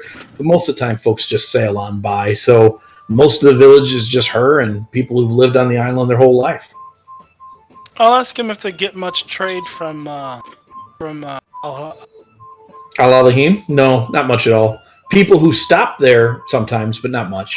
On their own end, not much. I'll ask her how long she's been here. Her whole life, since she was just a child. Right, but how, like, number of days, years? Oh, she says she's 72. 72 monsoon seasons. I'll ask her what happened to the lighthouse. Oh, she's like, don't rightly know. Just went out about 2 weeks ago. I would like to know if she is telling the truth. I don't know. He never do. She seems to be honest, and it does track with what you know about it, so she's not lying. I guess with Rary's telepathic bond, I'll ask the guys. Do we want to ask her what's up with the parasites, or do we just want to leave that be? If we ask and she's hostile, I'll just Spirit Guardians it. Right. Is anybody opposed to me asking? No, I don't think so. So I'm going to pull out. Just ask her about Dagon. Hold on, I'm gonna pull out. Just go big. Yeah. What was that thing called? The that's coral... what I was gonna do. Like first thing when we got in here, I was just gonna like bust open the doors and be like, "Where's Dagon?" No, I would like to pull out the coral necklace of the sea that we got as a gift from the hag. Okay. And I'd like to offer it to her, as long as no one's opposed to this. And I'd like to ask her if she would be willing to barter some information for this trinket. Yeah, it's just like that. So you pull that thing out, and she looks at it, and it's the first time you've seen sign of maybe something's not right in her presence. Everybody, except for just being oddly friendly and constantly encouraging you to sit down for a while and relax, is been non-suspicious. And she pulls that out, and she kind of licks her lips a little bit and reaches out for it, and she's like, I would like that. And she has a hard time forming thoughts. I would like to add that to the pile. What is the pile? Pile? It's and she blinks a few times, and she's like, "Oh, just an old lady's name for where I keep things." That's a weird sentence. It was a weird moment. I'm going to telepathically send a message to Jeff and say, maybe you should ask her if it's Dagon's pile. Do we really just want to ring the gong? I want to do it, man. I want to do it. I so want to do it. Can I do it? I will say one moment. I have one more question before we do that. You see Othin getting bored. It's becoming dangerous, Othin, at this moment. I will ask, is it worth the breaking of your allegiance? My allegiance? I don't quite know what you mean. Is that like a captain's oath? And then I will give Othig the nudge and be like, yeah, you know her allegiance to what was that guy's name again? And I'm gonna like throw down in my own way, and I'm just gonna be like, Dagon! At that, it's time to roll initiative. It is time to roll initiative. Yes! Called it!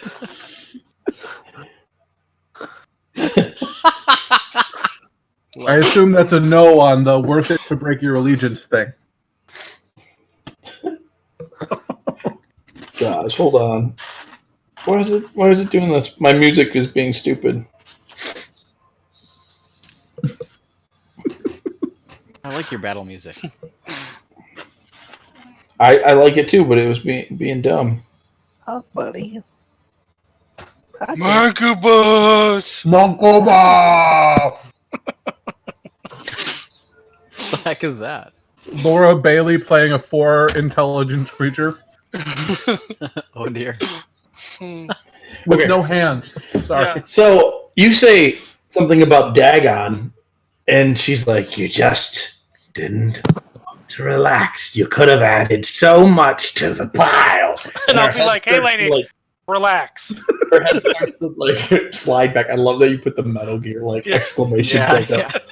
Dagon, and you watch as like crab feet come out of her mouth and like grab along the side of her cheeks, and she just kind of lunges forward. And so that's bad. Yeah, where are we at? We're at this. Okay, so these commoners are crowds of commoners. There will be 4 of them. What map are we on? We're just going to use the map that's up. I mean, I imagine there's like no room to maneuver, so You're in a pretty big establishment, honestly. It kind of looks like the entire town spends all their time here. Yeah. So a bar, 40 people. Yep. You guys are basically piled up here. I don't want that in there.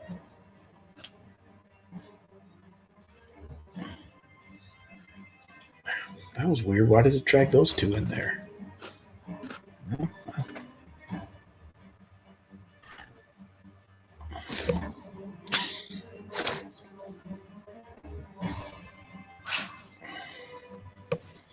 All right, so Commoner 1 is going to be right here. That is a group of people that were also at the bar along with Halia, and the others are getting up from over here and here, and then we got 2. Guys, 4, we should do non-lethal damage. 3. And they start running forward. Jeffrey, you get to get the drop on them, though. How beautiful. Is she on the list?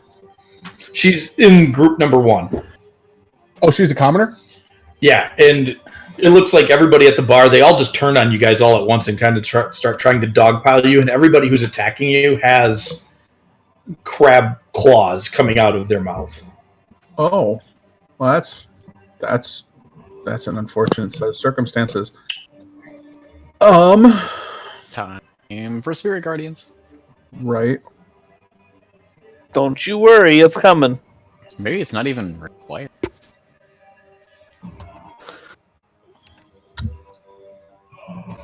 I am substantially upping their hit points. Hold on just a minute, because yeah, I dragged them in as regular commoners, but they're swarm, so you're good to go. Whatever you want to do now. 4 hit points. Yeah. Dead. Well, you just killed 100 of them. yeah. The problem is I don't want to kill these people because I can tell that they're obviously like Crabby. under some. Oh God.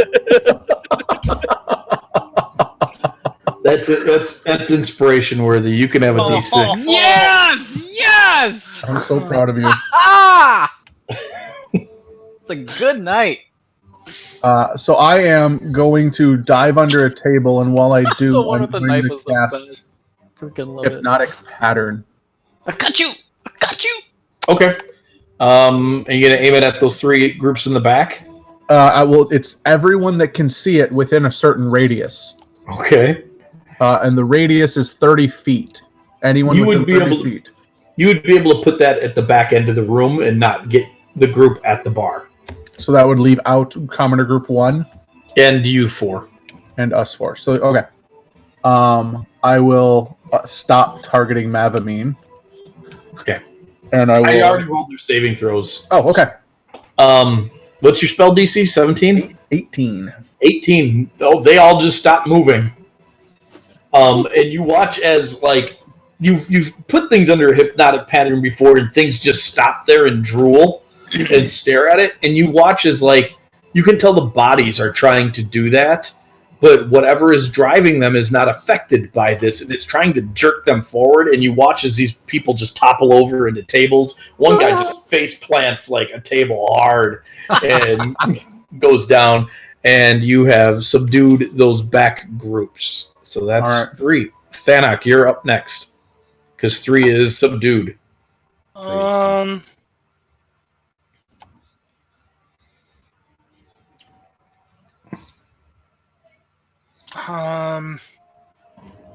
Gosh, hey, this is a.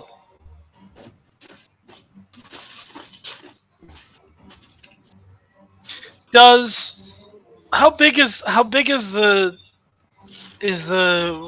area behind us? It's about a 40 by 40 room. And you guys are at the far end of one side of it. This is sort of a silly question. I mean, I guess it's not really a silly question, but can spell damage be non-lethal? Non-lethal? No, it can't. Magical damage cannot be non-lethal. Certain spells are designed to be non-lethal, but if you're just going to do some like brain pain damage, that's going to kill people. Radiant damage. Yeah, that'll definitely kill people. hoping that it focused on the crab things. Being the fact that they're inside of people, that's it would have to Yep. get them first, and then. And you don't know how many are in there. Yeah. Enough. Dozens.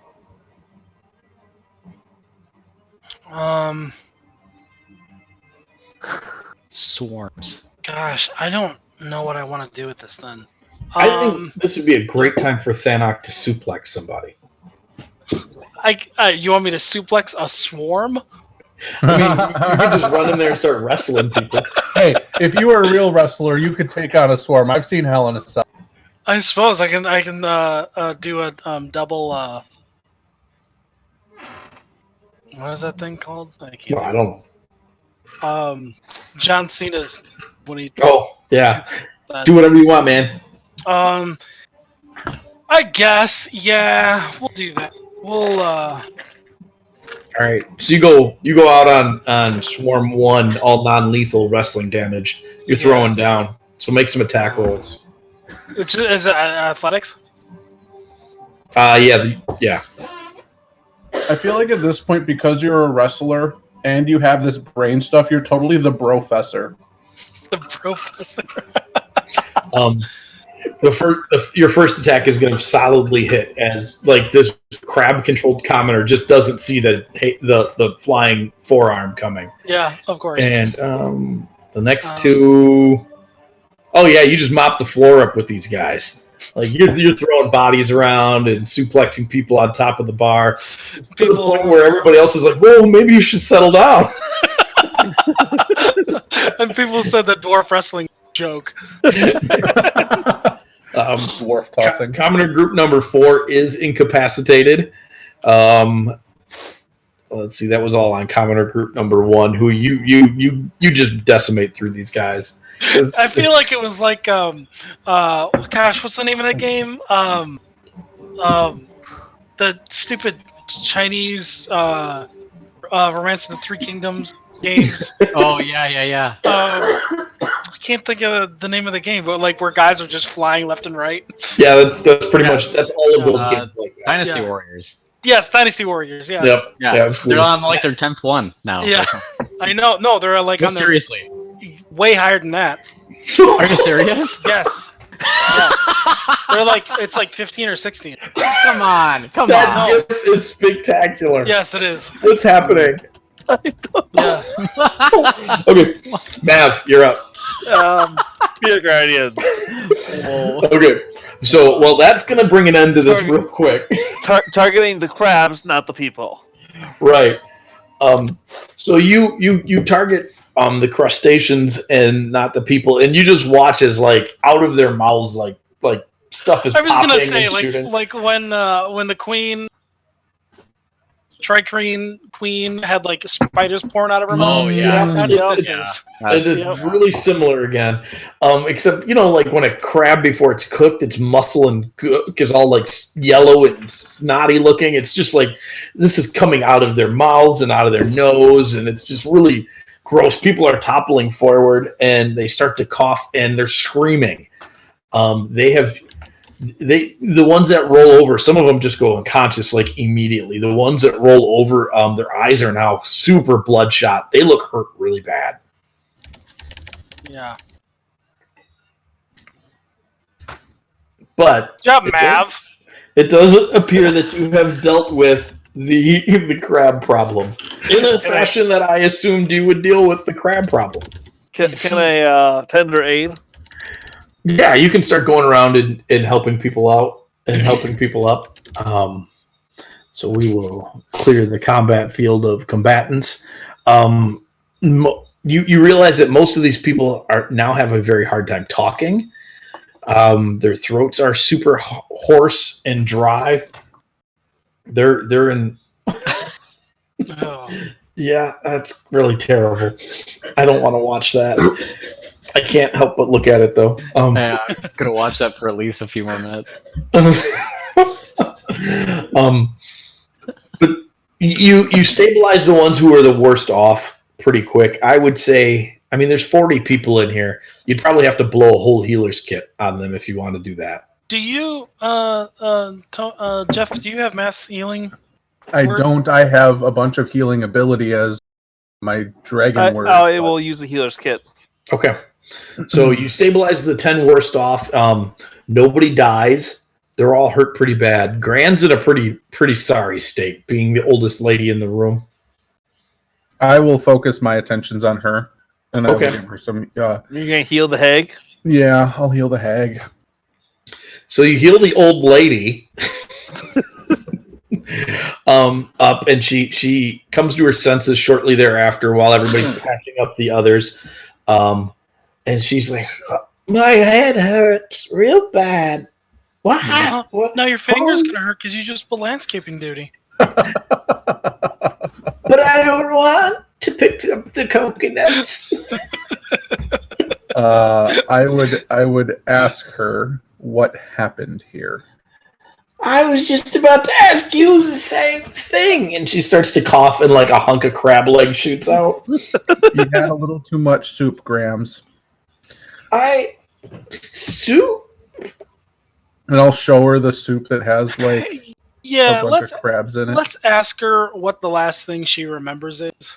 Yeah. 1972, you little jerk. Is President Ford still around? I remember watching the black cloud form over the ocean to the south. Out towards... Oh, are you serious? Not the nightmare cloud. Oh, God. Okay. I was like, Our friends from the university and the officers group just accidentally freed the heart of Orcus last week. Oh, great. And a large black cloud formed over the Azure Isles. And it's been there ever since. That was 2 weeks ago now. But yeah. Well, that sucks. That's the last thing she remembers. And then one guy from the other side of the room, he goes, I remember holding little scuttle crabs coming up out of the water. And we were like, what are they doing?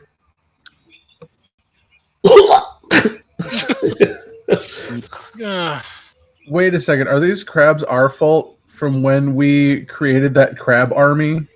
There are orange and yellow crabs on the floor here. Frick. That was so far on the other side of the world. Doesn't matter, man. Ripple effect, butterfly effect. We're so in trouble. No, these are crabs. Butterflies are different. Yeah, butterflies don't have wings. Where was that? I don't remember. It's where we picked up the Aarakocra. Yeah. Oh, yeah. Actually, that's not real far from here at all. This is totally our fault. Yeah, it's on the other side of the maelstrom, but it's not nearly as far as you hope. We ticked off Dagon with that thing, and now it's back to get us. This is what you get for letting that brother of yours run around and dominate crabs. This is why we should just kill everything. I'm starting to agree. So, they piece it together that shortly after the black cloud appeared, crabs swarmed up out of the ocean, and that's the last thing anybody remembers. Meta-wise, are those events related? You don't know. It's kind of hard to see them as being unrelated. Yeah. All right.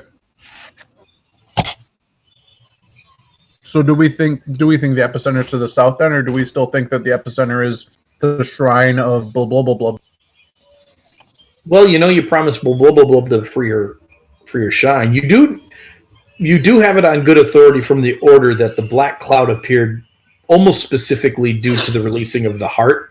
Yep. So the problems might have been timed together, maybe not not necessarily correlated, but Dagon might be working for Orcus.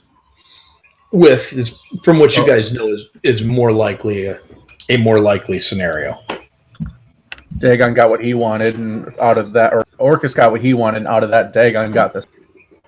Maybe that's probably more likely. Okay. All right. Well, is everybody from the town here? Yeah, as far as they can tell, the entire city and a bunch of sailors who the last thing they remember was running aground on the shoals where there shouldn't have been shoals.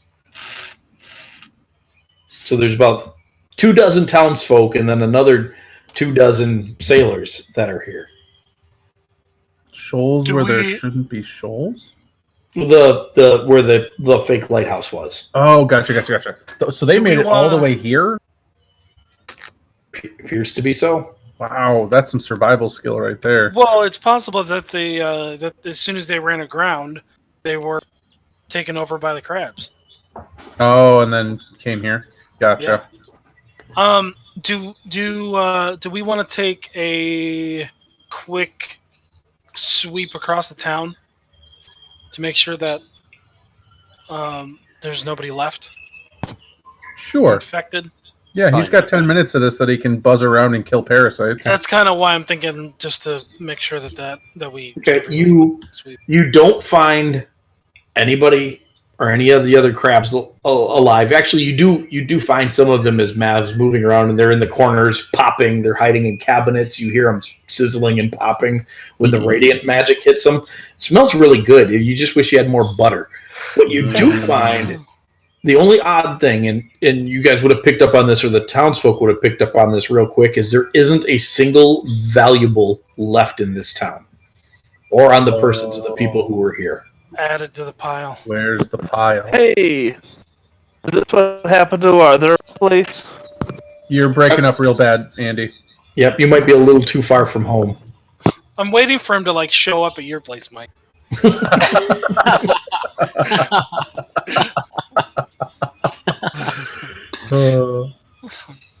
You go out there, he's just sitting on the couch with Lynn. They're both watching TV. Yeah. The fact that he's no longer talking and he's been gone for a while has me also a little concerned. It's like, Mike, look up behind you. Yeah. Is he in my window? Yeah, it's good. You moved and it showed your reflection on there. It's like, it's him! I saw it too. That's really funny. Well, I don't know what Andy said. None of us do. Oh, there he is. I said, is that what happened to our other place? What other place? The one we talked about at the beginning of the day. The ossuary for Calathandrus's bones?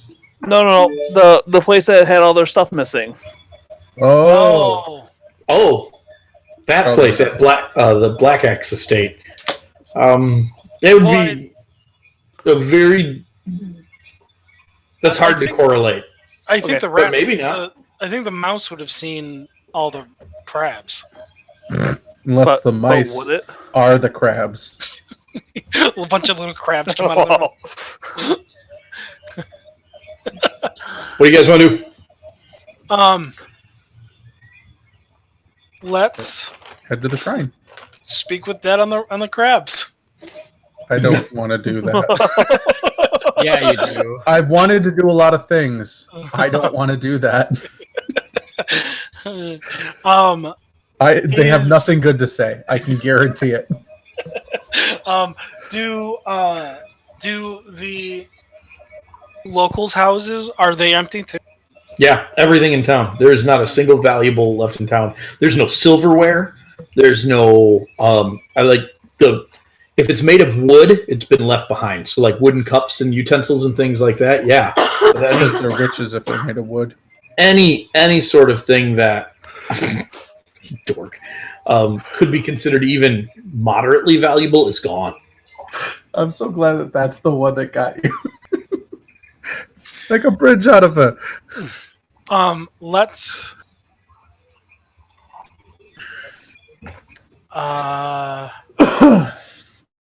It's pretty late in the evening. How late in the evening is it? It's the middle of the night. So here's the question: do we want to Go to bed? go to bed and let Dagon have 8 hours to figure out what to do with it? I mean, he's clearly going to be a little miffed, and he's probably going to send some crabs here to shuck this city. Shuck the city. What a shuck them. That's what you do to corn. Yes, but to do it to people? I mean, you do it to oysters. I mean, Um, it's really not that hard. We are just a husk after all. Yeah, but that I don't know if it's even. I don't know if we'd be risking whether or not we get a full rest. I guess I could do. We risk a long Tiny rest hut. every night we go to sleep. No, We I are- just mean we walked into somebody's house, kicked the door down, and then decided to take a nap in it. Oh, I mean, yeah, that's exactly what that would be. Yeah. Or do we want to go to the shrine now? How far Do these people know where the shrine is? Yeah, they call it the Scuttles. How far a walk is it? It depends on if you want to go over the mountains or around them. What's the quickest way to get to it? They're about the same unless you have an accident in the mountains. The mountains are riskier. Yeah, the mountains are a little quicker, but they're riskier. Okay, so if we go the quickest way, how far is it? It's about 4 hours. 4 hours.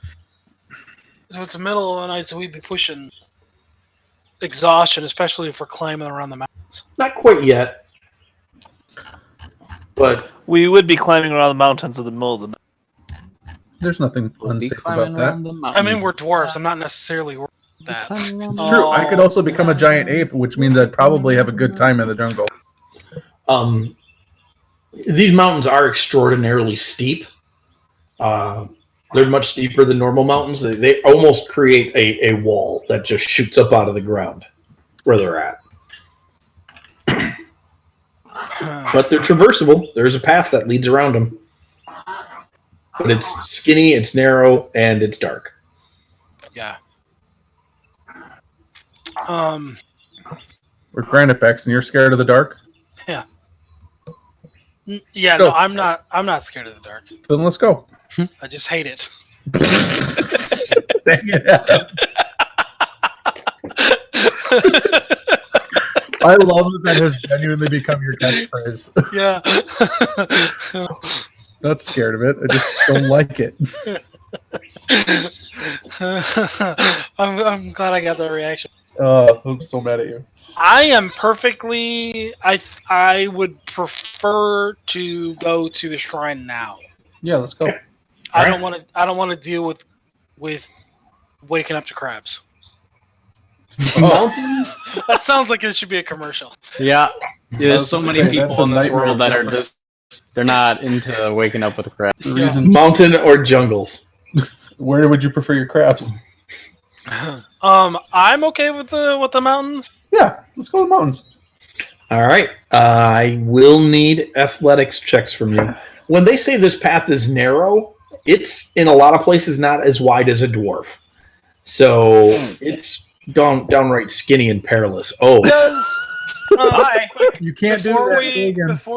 Before we finish any more rolls, Jeff, do you have light cantrip? No, why would I have light cantrip? I don't know. That's what I got this belt for.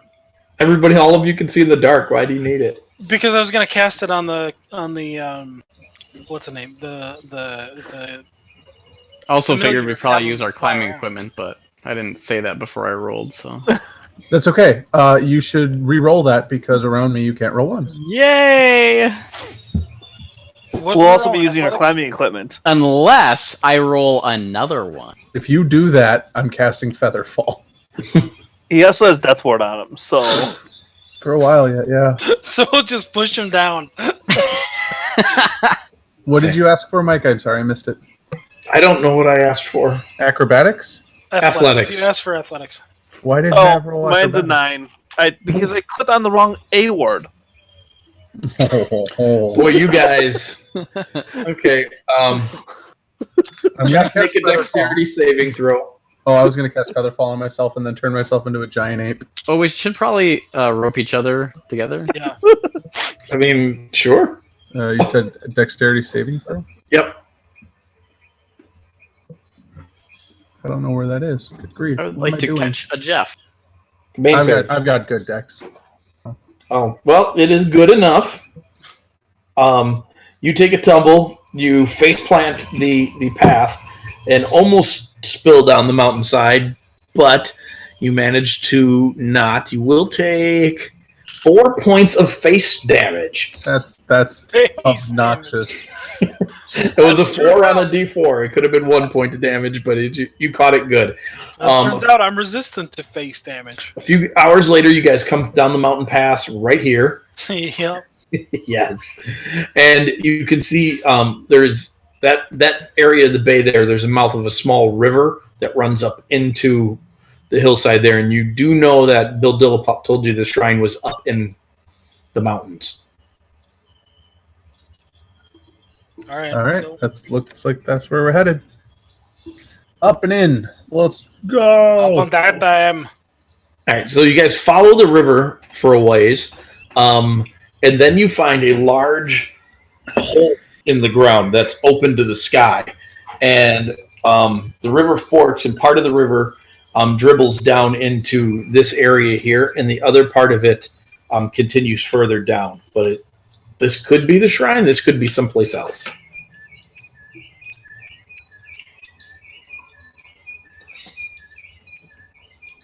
Go inside? Yeah. It's up to you. Sounds good. So you guys go inside. Doggone it. I'm doing sound on my phone, and the interface is just small enough that I close things when I mean to start things. Oh. And it's really kind of irritating. Okay, so you guys crawl down inside of the cavern, and there is a little trickle of water running down, and you hear more sound of water from further ahead.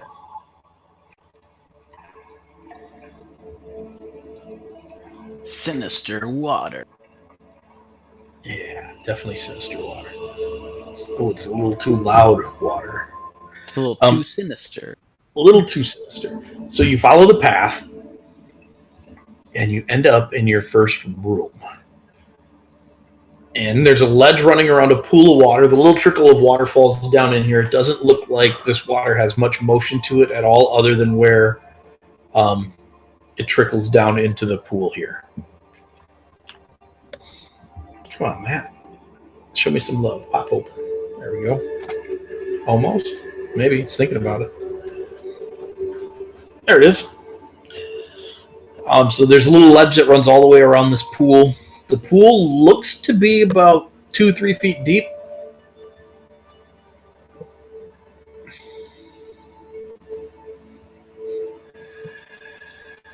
Right now.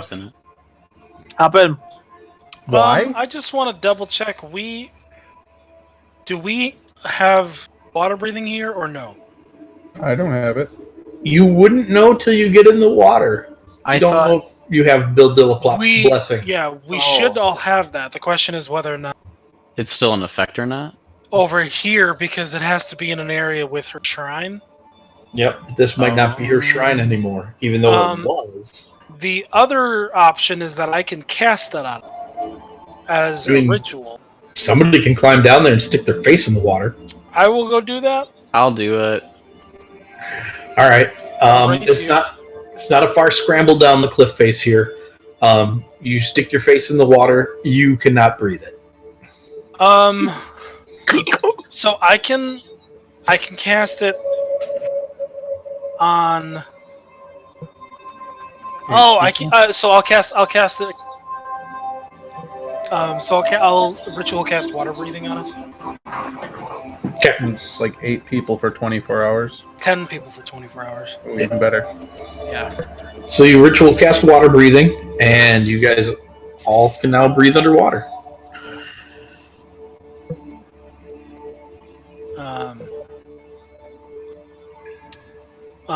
So how deep is this water? 2-3 feet. It's not real deep. Alright.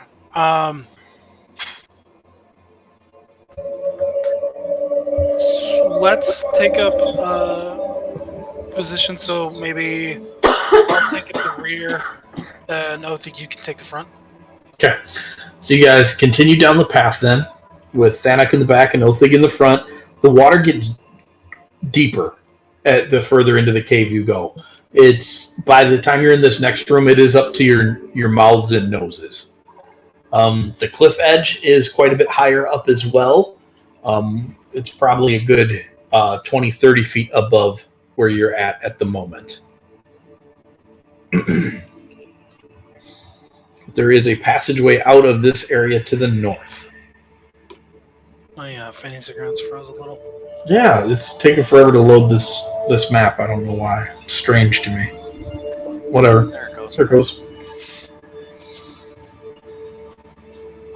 Mine finally popped too. I will remind everybody that I can also cast water walk.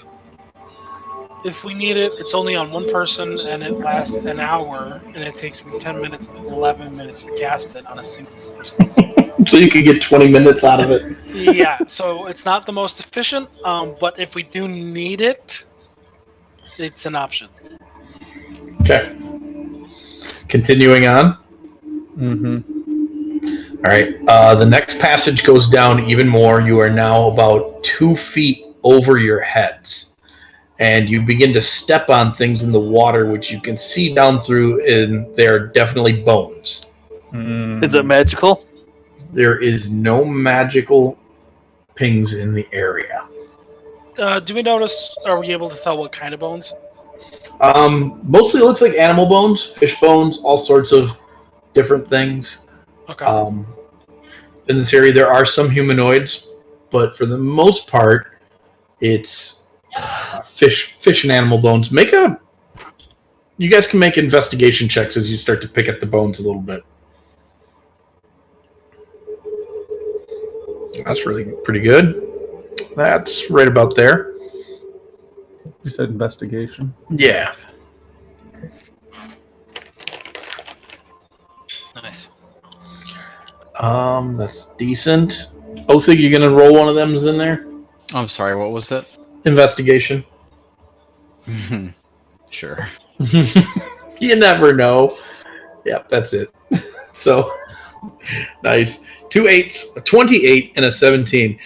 So Thanak and Jeff, you both pick up the skulls. You're not real interested in most of the bones. You're looking for skulls of things that Jeff, you're like, this looks like a fish person, and Thanak looks over at you and says, Kuatoa. And you've seen these shaped heads before in Bill Dillaplop's followers in the Kuatoa. Mm-hmm. And these two skulls in particular still have little teeny bits of flesh attached to them. They have not been down here very long. Couple weeks most. Yep. Well, we seem to be on the right spot anyways. Yeah. So you continue moving forward into the next chamber, and I need you Can guys... you speak with Dad? The jaws are missing. They're not together. You'd have to try and cobble one together. Oh. Did we lose Tony? Lost him. Looks like we did. So, no matter what happens now, you're not speaking with Dad. Huh. Yeah, but can we speak with Tony? I don't know. We might not be able to speak with Tony. It says he's still online. Yeah. Yeah, I'm here. Okay. Your video went away. Yeah, I'll be off for a second. Okay. So I think we just keep going, I guess. How deep is the water here? It's about 2 feet over your heads, and I need you guys to make perception checks as you move through this next room. Mike, can you roll for me? Sure can, T. Oh my gosh. Oh, I got a 0. 0 is great. T, what's your perception plus? It's like 12, right?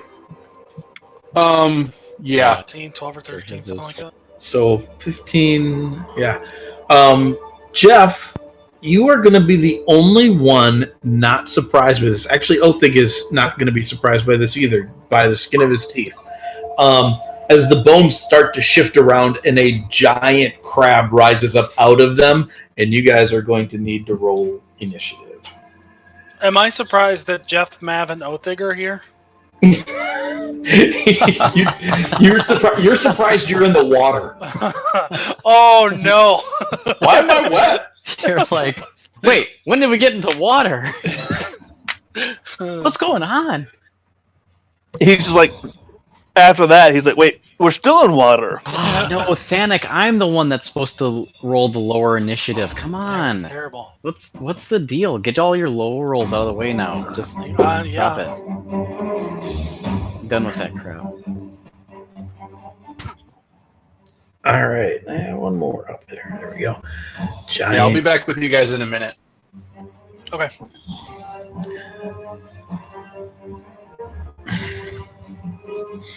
All right, and the giant crab rolled a spectacular initiative. Go giant crab.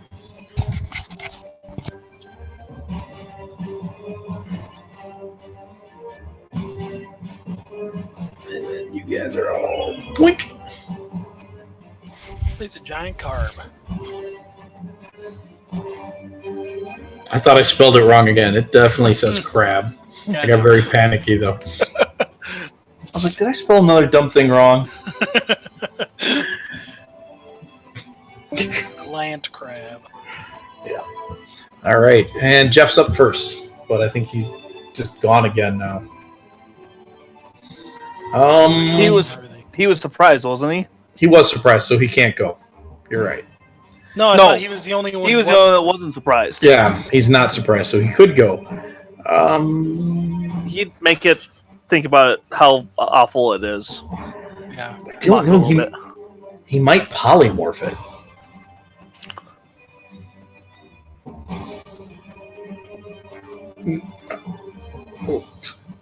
What is... Oh, that's him rolling initiative. Can you hear us, dude? There he is. Sorry about that. So Jeff, you're up. You're not up. You hadn't rolled initiative yet? I'm at a 15. Okay, so then the giant crab is up.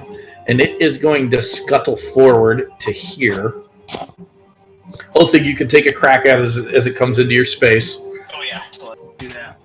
Othig, do you want to go first, or you want me to? We rolled the same initiative. I don't know. What's better for you? It doesn't really matter. I'm all support, so. No, you can stay. Okay. First. All right, we'll leave the tracker just the way it is. Oh, whoops, that was the... So you lay into the crab with a smack from your pole arm. Sweet. Dual blows. And we're underwater, correct? You are underwater. So technically, Othig, you would have disadvantage on that attack. Oh, I would? You were submerged underwater without freedom of movement. Yep. Oh. Well, can I use my... Go ahead. What? I was going to say, Bill Bob, her blessing gave us freedom of movement Yes, underwater, but you don't have it. Oh, okay. Yeah, can I use my... I'll just go single glaive, then. If that's cool. Is that cool? I need you to roll a disadvantage. You might not even hit. Oh, got it. Sorry. Oh, it's all good. Was not understanding that at all. Yeah. You do still hit it, so you'll still do 14 points of damage to it as you hit this thing, but obviously it was difficult. And it moves forward, and it is going to make 2 pincher attacks, one at Othig and one at Jeffrey. Okay, I understand. Be a disadvantage regardless. Yep. Oh, that is a nat 20 on Othig. Oh, jeez. You are restrained by the crab, and you're going to take 31 points of bludgeoning damage. Nice. And then the second pincher is going to go after Jeffrey, but it is going to miss. Beautiful. Jeff, it is your turn. Help. Man, it'd be awesome if I could just, like, pull these pinchers apart. Oh, is that what you would like to do? I mean, I think it'd be awesome, like, visually, Sweet. like, if I just, like, bust out at these things myself. I'm going to use my action and turn Othig into a giant ape. Rip him apart, buddy. Man. You can do it now. Ah, man. Well, if that's what you're doing, I guess I don't really have a say in the map. Rip the crab apart. Is that not what you wanted? Can I just throw them against a wall? Well, the claw basically spreads open on its own as you become 2 sizes larger, and it is no longer capable of holding you in its claw. Can I suplex it? It's not your turn yet, and you are technically surprised. Or were you the other one not surprised? But you didn't say that I couldn't suplex it. You just said it wasn't my turn. If he was surprised, he's not surprised. He was not surprised. Oh, is not surprised. So now it is your turn, and you can make 2 attack rolls on it. You could attempt to re-grapple the crab and throw it. So you also have the attack that's on there with 3d10 bludgeoning damage. Just throwing it out there. You get to make 2 of those as a giant ape. What is it?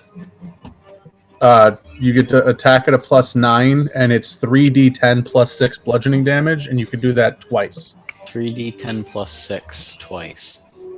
But you got to attack with the +9 first. Okay.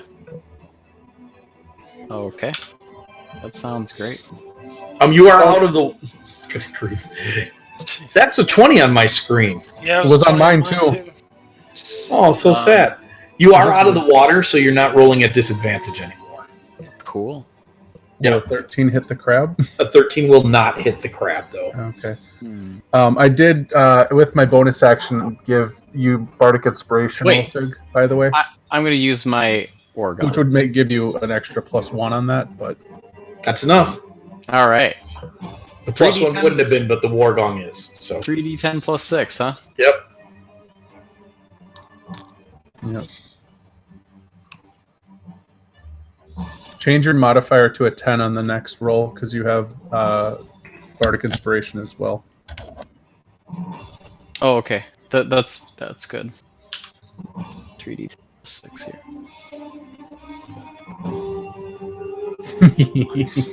So that's my suplex. Wait, you said I get another one? Yeah, you get 2 fist attacks with the monkey. You already took one. Oh no, that's right, you do, because you made that first one hit. Oh yeah, I got to roll again. Yep, it's at a +10 because you have a Bardic Inspiration. Nice. Oh, what the heck? Why is it What showing? the heck? That's so sad. What did So it show up as? A 17. 17. Oh, that's sad. That is yeah. sad.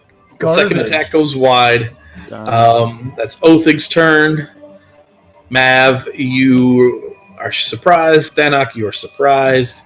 Comes back to the crab, but before the crab moves, you guys watch as thousands of little crabs come crawling out of holes from all over this room. Oh. And they are dropping out of the water on top of you. I need everybody to make dexterity saving throws as you attempt to shake these crabs off. What is Othig's health now? 157. Yeah, he has 157 temporary hit points. Which I can't add to him. I did it. Gotcha. Whoa. You said dex saves? Yes, please. I can't roll a 1. I mean, I'm That's a much giant, better. a giant gorilla, so As a giant ape, you have a +2 to your dex saves. cool. Still not good help. enough. It's No. not even close. Not even Let's close. see. So, Thanak makes it. Mav does not. I have a 14, if it helps. Oh, you have. It does actually I help. use my War Gog. Oh, That is just enough to bat the crabs off of you. You guys watch as crabs crawl into the giant monkey's mouth, That's where they go. and that's it. Everybody else is okay. Othig, I now need you to make a wisdom saving throw, as you can feel these crabs trying to get at your monkey brain. You shake them off. You're not going to let them screw with your monkey brain. Jeffrey, you're up. Already? Oh boy. Well, the other two didn't get a turn because they were surprised. How exciting. Oh, that's right. I missed that part.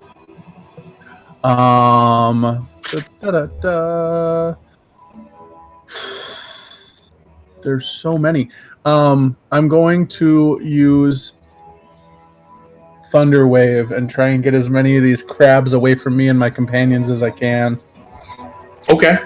There are hundreds of them in the water. Yep. So I will Thunder Wave them and the giant crab. Gotcha. I don't know why that's doing what it's doing. The water chums up with crab parts. That's exactly how that should work. real crab soup. And he will fail, so he's going to take 3d8 thunder damage and be knocked back 10 feet. He is immune to being moved. Well, that's a genuinely unfortunate thing. And I will... oh, gosh. I don't like being where I am, guys. I could throw you. Nah, that's okay. I just don't want him to hit me again. Yeah. That crab hits hard. You didn't get hit. The damage you took is from when you hit yourself on the cliff. Oh, I'm talking about when he hit Othig. Othig. I can see other people get hit hard. That's true. You can't not want that. I'm half his size. Is Bardic Inspiration still? Yeah, that goes until you use it. Oh, what does it do? Gives you a +1 for right now, but if you use it, you can use it to roll a D10 and add it to any D20 roll. Okay. But until it's used, you get a +1 to your D20 rolls. Okay. Yeah, I'm gonna move. I'm gonna move out to the other side of Thanik. Okay. All right. So it is going to take an attack of opportunity on you. I had a feeling. I need to. Where's the Krabby Day? I have my reaction. 16's going to hit you, so I'm going to. You are grappled. You are not going to be able to move. I will make him re-roll that with my reaction using second chance. Okay. And that is 11. Yeah, baby. Lucky duck. So you get out of the way. You scooch out of there. I'll put you back where you were. Good. Oh. And then Othig begins to pound on the crab. Well, I cannot use my reaction to help you. Sorry. No, it's okay. I recovered, but that's my turn. Oh, that's a good smack you got on him, too, with that. Yeah, it was. Good grief. Yeah. Okay. I have to manually add that one in. Looks like so 34. Oh, am I not targeting him? I didn't look like it. Didn't roll on him, but the damage didn't because you didn't. I just rolled dice. I didn't roll attack. And that's fine. It's already done. Mav, it's your turn. So I'm guessing that I'm not going to be able to do this, but Holy Weapon, I can enchant a weapon that I touch. Can I enchant Othig's ape arms? Oh, sure. Why not? Othig, your ape arms are now glowing. Yes. You deal an additional 2d8 radiant damage on a hit. And they count as magic. You are a magical monkey at the moment. See, you're always so opposed to me turning you into this, and yet when it happens, you hit so hard. You're like the Iron Fist of monkeys. And then, because that's a bonus action, I'm going to Troll the Dead. Do it. Yeah! For another 14 points of damage. Thanik. Oh, my music turned off. Why did I do that?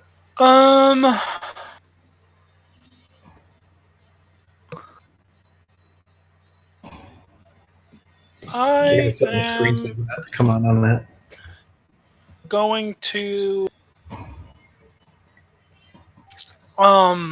cast Everard's Black Tentacles. Okay.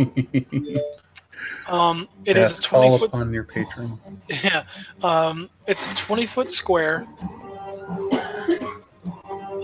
So I will put it on him. Mm-hmm. And as much of just the rest of the crabs that I can get. Yeah. So you center this thing on there, and you watch as these tentacles, and you remember back from when you were in Despina's tower, and that tentacle of weave energy came out. That's exactly what your tentacles appear as. Okay. And they just start to weave around and slap at things, and they're killing crabs and hitting big crabs. So, does it get a save against the damage? It does. It's I can roll dex save. Okay, you go ahead and do it. That is a much better roll for you than mine was. So he takes 9. I'm sorry. He takes 9 damage, and he is also restrained. Oh. All right. He on his turn, the creature can use its action to make a strength dex check, whatever it chooses, against my spell DC. Okay. But anytime something starts their turn or enters that area for the first time, has to make that save again. Yeah. Has to make that save again. So if he can break free, but if he doesn't move anywhere, he's gonna have to make a save again. Sounds good. All right, so it comes back to the top of the round, and you watch him. I'll also move forward. Okay, you watch him start to spin his pinchers around in the water, and he creates a bit of a whirlpool, and everybody needs to make a dexterity saving throw. That's terrible. That's also terrible. I will use That's terribler. Wow. And Jeff tops it all out with a decent roll, actually. And the indomitable roll comes through. So Mav and Thanak, you guys are pushed 15 feet away from the crab. Yeah, that's 15. It's a. Does it do any damage? It does not. It just moves you. And then let's see. On his turn, he is going to attempt to break the grapple of the tentacles. He will have to take that damage again. But he is going to get out. Oh, is it his turn again? Yep. Okay, so... Go ahead and roll the damage on him. And he gets out, and he is going to circle over here out of that stuff and fight the monkey from over here. Okay. Nice. But that's his turn. Jeffrey. So He does a crab thing where he's moving with his pinchers up. He's ready to grab somebody. I assume that area of darkness is something I don't want to enter. That's up to you, man. That's what I want to hear. The area of darkness? Yeah. Oh, on the map, you mean? Oh, I'm just saying I don't want to get. He doesn't want to go in your cloud. You don't want to go in my tentacles. I had a feeling. And so I am just going to. Actually, I'm going to stay where I was, and I'm going to just give him some brain pain. Do it. How do I mock a crab? You don't look that tough. Take it. Is super upset about that. It's way tougher than you just said. Yeah. Look like one of those soft shell crabs. Oh, dude, that's not even cool. And yeah, that'll be it. Oh no! Oh my gosh, again. Reroll it. Use my reaction. Oh, then it's 17. That will hit the crab. Okay. Yeah! Get him, my monkey brethren.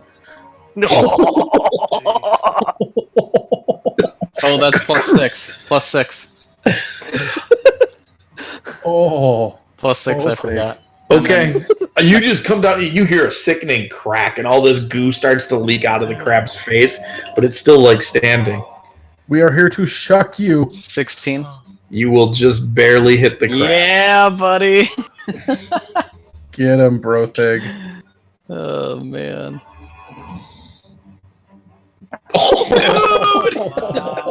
At that time, I had the 6 in, so it's just a straight 40. And so just this angry, wet monkey is just smashing straight into this crab, and it just stops moving.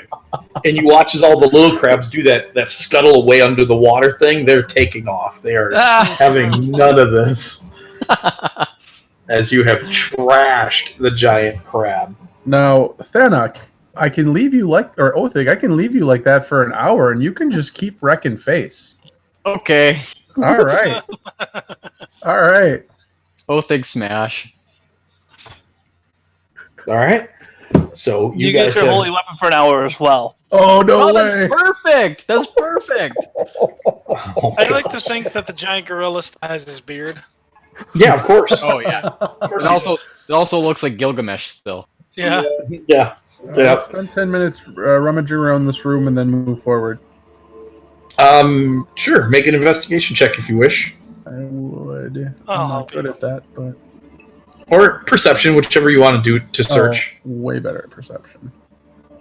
Pow.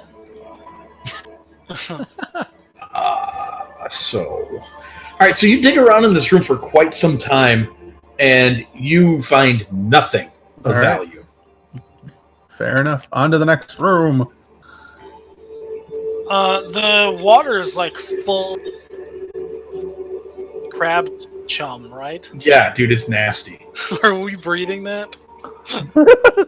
Yeah, it's like when somebody farts real bad and you gotta breathe it, Oh. and you know you could taste it. That's what's happening to you guys. Oh, it's a pretty awful experience. I despise that imagery. So you guys continue down the passage, and it gets very narrow, and it opens up top to, you're assuming is a ledge, but it's a good 30, 40 feet up above you. But the waterway gets really tight. Do you want to keep going, or do you want to maybe climb up and check it out? How tall is Othig right now? He's a huge creature, so he's probably 20 feet tall. So Othig would be able to peek up and see it. It looks like, gosh, why isn't your map? Yeah, mine's stuck. There it goes. Bye, Mike. Bye, Mike. Welcome back. It's because Netflix is stealing. Was that me again? Was I gone? Yeah, you were gone. Okay. So what happens is Othig, as giant monkey Othig, ape-thig, looks up and he sees above this ledge here. He can barely squeeze through this channel. And he peeks up and he sees above this ledge, and there are dozens upon dozens of broken crab statues laying up there. Upon closer examination, he would realize these are statues of Bildilaplop in various forms. That's a shrine up there. Broke it. You also can see some light filtering through, and you can hear thunder every once in a while. It sounds like maybe rain coming through from that passage to the north as well.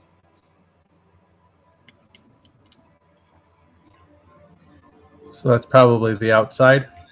You're pretty sure it's outside. Yeah. I mean, rain and thunder, it's probably outside. Yeah, let's keep going. Little thunder. Do you want to spend any time at the platform at all, or do you just want to move on? I would like to grab. I would like to try to grab one of these statues, and I know they're in pieces, so maybe try to grab. Oh, how big are they? They're big. The smallest of them is probably 5 feet tall, or was. Oh, I was thinking they were small. No, as Othig lifts you up there, we'll just skip the climbing check and have the monkey put you up there. Yeah. You notice that this room, it looks like the way the floor is grooved was not intended to be a shrine or a worship room. At best, this was maybe a gathering place. There's boulders rolled into position where maybe beings would sit and gather in circles, and the statues are just very haphazardly tossed about in here. Okay.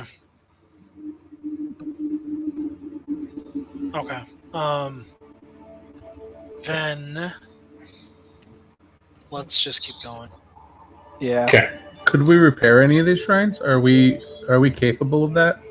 We are, but the question is, how much time do we want to spend doing this? I meant, does anybody have like mending or anything? I don't. I was thinking about it. It still takes a minute to mend a 1 foot area. Oh gosh, never mind. It takes some time. I didn't realize it was that slow. Yeah, it's a time intensive spell to do that. So you move through that northern passage, and the light becomes it's definitely morning outside right now. So it's brighter, but you can tell it's overcast, and it must be raining outside because you can hear it coming down through, and you can hear the weather. And the room opens up into this room. You see a huge pooled area with a giant dead turtle in the center of it. She wasn't lying. Piled upon the back of this turtle is an enormous amount of treasure. And you see multiple beings moving through the water and adding treasure to this pile as it slides off into the water. And a couple of the beings you see, well, actually make perception checks.